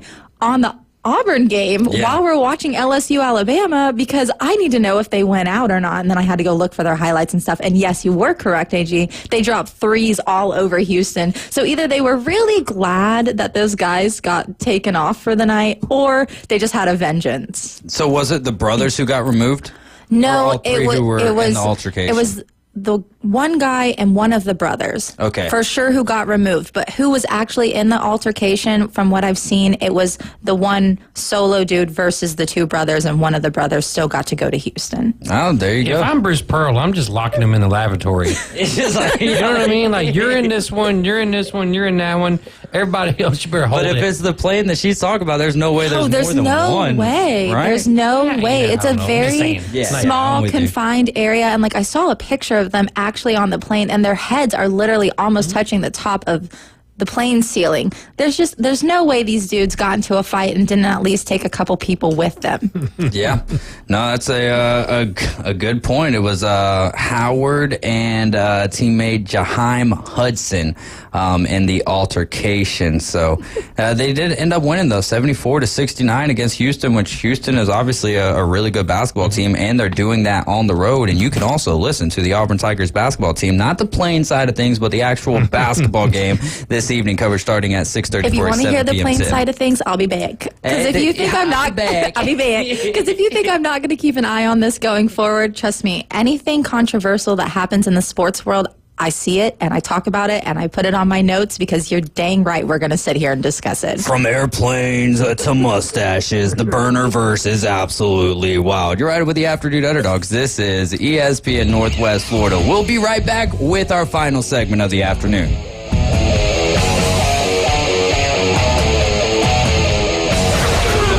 ESPN Northwest Florida is your touchdown headquarters for the Mosley Dolphins and the Auburn Tigers. Plus, premier college and NFL games. Your source for the most live football on the Gulf Coast and a rich audio experience. ESPN Northwest Florida. Good evening. This is Joanna on ESPN Northwest Florida with your forecast on this Wednesday. A mixture of mostly clouds and light sprinkles tonight, with a moderate breeze coming out of the east-southeast around 14 miles per hour, and look for the low to be 71. Tomorrow morning, there will be light rain with the temperature reaching 71. Raining lightly and partly cloudy in the afternoon and evening with the high of 71. This weather is brought to you by Earthworks of Northwest Florida. Thank you for listening to ESPN Northwest Florida. Rely on it. Los Rancheros has been doing it right for 20 years. Los Rancheros brings a top-shelf dining experience to you with the opening of their beautiful new building. Watch all college and pro games on Los Rancheros' 14 large-screen TVs, with great drink specials daily from 2 to 5 and during all the games. Los Rancheros, the place for live sports and great food on 23rd Street between Jenks and Harrison. Emerald Coast Jiu-Jitsu is the premier jiu-jitsu academy in Bay County. Emerald Coast Jiu-Jitsu is a 6,000 square foot facility with 2 separate mat spaces, a pro shop, and a coffee bar. Jiu-Jitsu programs start at 3 years old through adult. They also provide Muay Thai, wrestling, MMA, yoga, breakdancing, street combatives, and prenatal yoga. Emerald Coast Jiu-Jitsu has been named Best in Bay for the past 2 years, has hundreds of 5-star reviews online, and 50 years combined jiu-jitsu experience. Emerald Coast Jiu-Jitsu, providing you with the best martial arts and lifestyle experience possible. This is where the reigning SEC tournament champions play. Swing another long three ball. Mike Kelly. Goodness gracious. That's a logo three. Knocked away by Broom. Has a breakaway to the hole. Tigers pick up exactly where they left off. The Tigers host the Kent State Golden Flash. Catch the coverage at 6:30 p.m. Central tonight on your official home for Auburn basketball. ESPN Northwest Florida. War Eagle. Pound the like and crush the subscribe. Follow us on social media for the latest sports news, scores, and updates. Keeping you in the game. Now back to the Afternoon Underdogs, ESPN Northwest Florida. Ladies and gentlemen, we're getting more details here on the masked mustache little gig that we have going on here. We're going to send you on a date with Morgan Hilliard, and all you have to do is take a picture of your face, right? Just a selfie, I guess is what the kids would call it these days. You take a selfie. We're going to doctor it up and get rid of your actual face and just show the mustache. She's not interested in beards. It is just mustaches, correct? Correct. Just mustaches here. And we're going to send you guys to maybe one of her favorite chicken places or the place of our choosing, which could be anywhere. We might send you to the Dollar General for a fancy... Yeah. They have good $3 wine. I love $3 See? wine. Boom. So there you have it. Grow those mustaches out, boys, for No Shave November. And send your pictures into 850-215-6290. And if you're curious as to what Morgan looks looks like, then just hop on to the Facebook feed and take a gander. I'm going to take me a gander. This is the most unserious conversation we've ever had on this show. Outside of, we are going to send you on a date with someone. We're going to have like someone around to make sure that you're not in any type of danger. Oh my God, are you going to like do the Mean Girls thing where you like put a hoodie on and sit at like an adjacent table to watch? I'm not going to put a hoodie on though. I'm going to put on one of those George Pickens, like a ski mask type deal. Shiesty season. Shiesty season. Shiesty pool, baby. Oh my gosh. Half dozen local boys basketball teams kicked off their season with Rutherford's annual preseason tip-off classic last night, and Mosley defeated Port St. Joe by single digits after leading big in the first half. Bay got past Ponce de Leon with a running clock, and then Rutherford came from behind to win by 10 points against Franklin County. You're seeing a lot of good text, or you're my wife just chimed in and she said, I will make mustache cookies for the date. That's so real, actually. Can I get them anyways? Carla with the win. Carla with the win. Check her out. Bite Me Cookies and Snacks over at Facebook, and she's whipping some stuff up. Going to be at the farmers market this Saturday there in Panama City. So Jimmy says mustache flustered. Parker says let them fight when we're talking about the Auburn debacle. Plaingate is what they're calling it. Let them fight. Whoever wins gets the starting role. I love that. I think that is perfect, Parker. The clearance on the jet is like 6'2", so they were probably hunched over fighting. I don't know if you guys have ever been in a fight on a moving vehicle. I have, and that has that was a lot of fun. It was a van though. It wasn't an airplane. Never been on a fight on a plane. Sick and tired of these fights on this stinking plane. Joe Warble says at least they got more fight than the football team. Oh, ouch. And Parker says, I refuse to shave my beard. I'm taking the L here. So sorry about that, Parker. But if you want to just shave it just for one date, come on, dude. It's totally awesome, bro. What else you got here for Mo's Notes? Final segment of the afternoon. We've got about 9 minutes, so come with your best content. Let's talk about Mustaches. Gundy right now. Oh, no, I want to talk about Oklahoma State and Gundy's comments. Okay, what he said. So, in the preseason, in the very beginning of this season, and they are bright. Dear. Anyways, Gundy made a comment whenever he was talking about one of his players getting arrested for quote unquote careless, reckless driving, and then they blood alcohol tested him. I see you over there. Don't say it just yet. I'm getting pictures. Word. Okay, so anyways, he made a comment and he was like, well, I picked him up and we evaluated the situation, and I thought to myself, I must have done that 1,000,000 times. Okay, hot seat number 1. Now, Gundy, this past week, not this week currently, but this past week, made a very, very hot take comment about their donors. And then his exact kind of narrative was, if you're mad about Oklahoma State, you're probably just too poor to watch the games or show up to anything we do in person. Wow, I mean, be done right there. I'm literally, like, I'm an Oklahoma fan and they're trash. Literally just called out the entire fan base as a whole as being too poor to keep up with OSU athletics. Not like they have the greatest record this season. Let's also remember anyway. that this is the guy that is famous for one thing and one thing only. And what is that, Dave? I'm a man. Right? I mean, like that's his thing. That's his shtick. Like, I mean, he's a walking He's lasted sound a long bite. time, He though. has. But he's a walking sound bite. I take everything that dude since that statement with a grain of rice. Everything, grain of salt. Oh, even smaller. Grain of sand. Grain of salt. Yeah, like there you go. We're on the beach. Grain of sand. But so. Is it a stupid thing to say? Abso-freaking-lutely it is. What's more stupid? But do you think he really believes that? I mean, honestly, in his heart of hearts, do you really think a guy that has done as much for that program and that university as he has would be stupid enough to say something like that if it was a serious comment? If he did, then maybe we need to check him for a stroke like Popovich. You forget the internet exists and people take everything out of context. If you give them an inch, they will take a mile. So the board is super upset with Gundy. They've made him release several statements addressing the OSU fandom and their donors, talking about how he didn't mean it. He's sorry. It was taken out of context, yada, yada, yada. And I was talking with my friend TK, shout out, about OSU. From the Burniverse? Yeah, from the Burniverse. From the Burniverse. He's the one I always talk about with the Lions as well. He's been keeping me up to date on all of this content because he went to OSU. Okay. So he's been keeping me up to date on this OSU content. So he feels the shade. Yes, he feels the shade heavily. And it's just not enough. And I was talking to him and I was like, look, you have to beat TCU this weekend to make up for it. You have to beat TCU. You've already sold out the rest of the year.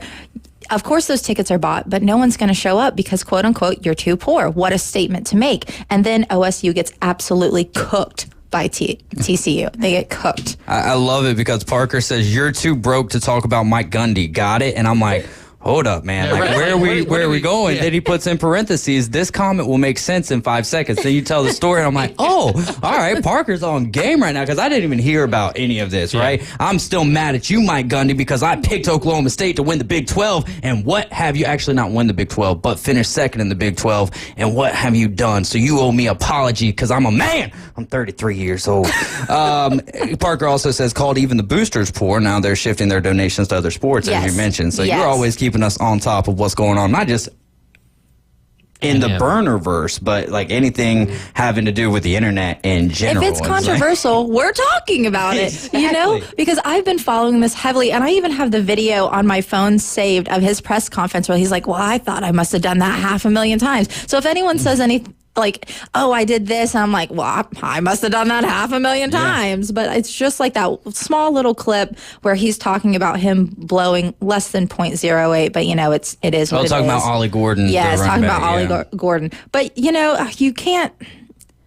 I feel like being a head coach is very, very tough, obviously for a multitude of reasons, but you have to say things with not only intent, but know how to address. I say a lot, like, know your audience and know your boosters, maybe? Know your audience. Like, you're addressing everyone as a whole in this soundbite. And do you think that from the burnerverse to your donors, they're not going to take this completely seriously and be mad at you? I mean, it's just a recipe for disaster. You have to know your audience. Yeah, Twitter's not working for me right now, so I don't know why. It's just telling me that something went wrong. Try reloading. It's probably what's going on with my Facebook, why I haven't been able to see any comments the entire show. Yeah, there you go. I can read off a few if you'd like to. Yes, Morgan, I will make you cookies, Carla says on Facebook. So there you go. Kyle Albritton says he's growing the gray beard now, but remember, it's not about the beard. It's just about the stash. Stash the beard, grow the mustache. What else you got for us this afternoon, Morgan? I feel like, you know, we touched on the targeting thing with A&M and then Ja'Day Walker having to sit out for that half in the South Carolina game. Right. But the Georgia Tech versus Miami game this weekend, first of all, the ACC narrative died collectively when Miami lost, which was amazing. I rejoice in the name that they got exposed and they're a bunch of frauds.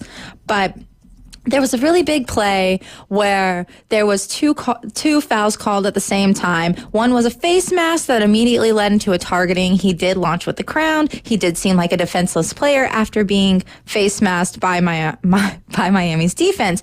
And I know it's football and I know it is what it is, but this play specifically, his helmet did look like it was already coming off, and then just to absolutely get trucked. Yeah. Just got trucked by that guy. I mean, it just recipe for disaster. It was terrible. I hated everything about it. Did it make for really good content? Absolutely, because we're talking about it. Right. But what did you make of the 3 non-face masks that were called not called in the Bengals Ravens? I saw that as well. And you know, how are calls like one at the end. How are calls like this going miss? Even if they had called right away during that game, during the Georgia Tech Miami game, that play was still in action. The ball was still on the move. Even if they had thrown a flag, nothing would have solved that boy getting murdered right then and there. Yeah. And does anyone know if he's okay? I would imagine so, because I feel like there would be a controversy right on Twitter if he wasn't okay. I'll also say this, kind of back to the Bengals and back to that same situation. If we're sitting here and we're able to, and you've seen referees go ahead and start making a call, and then all of a sudden you see them hearing in their earpiece a call coming down from the league, and they're changing the call right there on the spot. When you see a face mask and it's noticeable, right? Like, we don't need to challenge that. It's a face mask, right? Just because the referee didn't see it right there instantaneously in the moment. Let's get the calls right. And if there's a face mask, especially on a 2-point conversion to end the game, which, hey, listen, I made a nice little chunk on that game too. However, I don't care about the betting side of things when like there's right and wrong is wrong. So if we're gonna change calls on the fly, anyways, well, let's get these calls right on the fly as well. If we're going to change calls at the end of the game for Miami to win, in previous games, it needs to go forward for everything. And the fact that it was against Miami was everything. I was absolutely living for this moment because, one, it was filthy, it was disgusting, just in the best, worst way possible, but also because the ACC narrative died right then and there with Georgia Tech. And thank you, Georgia Tech, for doing the funniest thing possible twice this season. You went overseas, you blew out FSU, and then you're going to expose Miami. And you know what? You did the funniest thing possible. And please, please, please do it again. We got a little Max here just throwing shade at FSU. You guys thought we only did it on Tuesdays? Wrong. Guess again. Parker says, what about the NFL ref calling a penalty in Germany? Speaking in German for that, I believe that was Ed Hocules. His dad made a call in Spanish at a game in Mexico in 2004. Really cool stuff there. Morgan, as always, great having you on. We'll try to get some mustaches sent in and send you on a date with someone special. 850-215-6290. Just remember the most important thing that I've said all day. Jesus loves you, so do I. For Bone Crusher, Morgan, AG, I'm David Hayes, and we're out of here. Mornings on ESPN Northwest Florida just got unsportsmanlike. The issues that we're talking about are cultural with the Dallas Cowboys. And it starts with the head man, Jerry Jones. As they say, a fish rots from the head down. Jason Garrett couldn't overcome it. Bill Parcells couldn't overcome it. Wade Phillips couldn't overcome it. Right. You have all of these coaches who have done well in the NFL at other places can't overcome what Jerry Jones has put in place and set in motion. Evan, Canty, and Michelle. Weekdays 5 to 7 on ESPN Northwest Florida. Good evening. This is Joanna on ESPN Northwest Florida with your forecast on this Wednesday. A mixture of mostly clouds and light sprinkles tonight.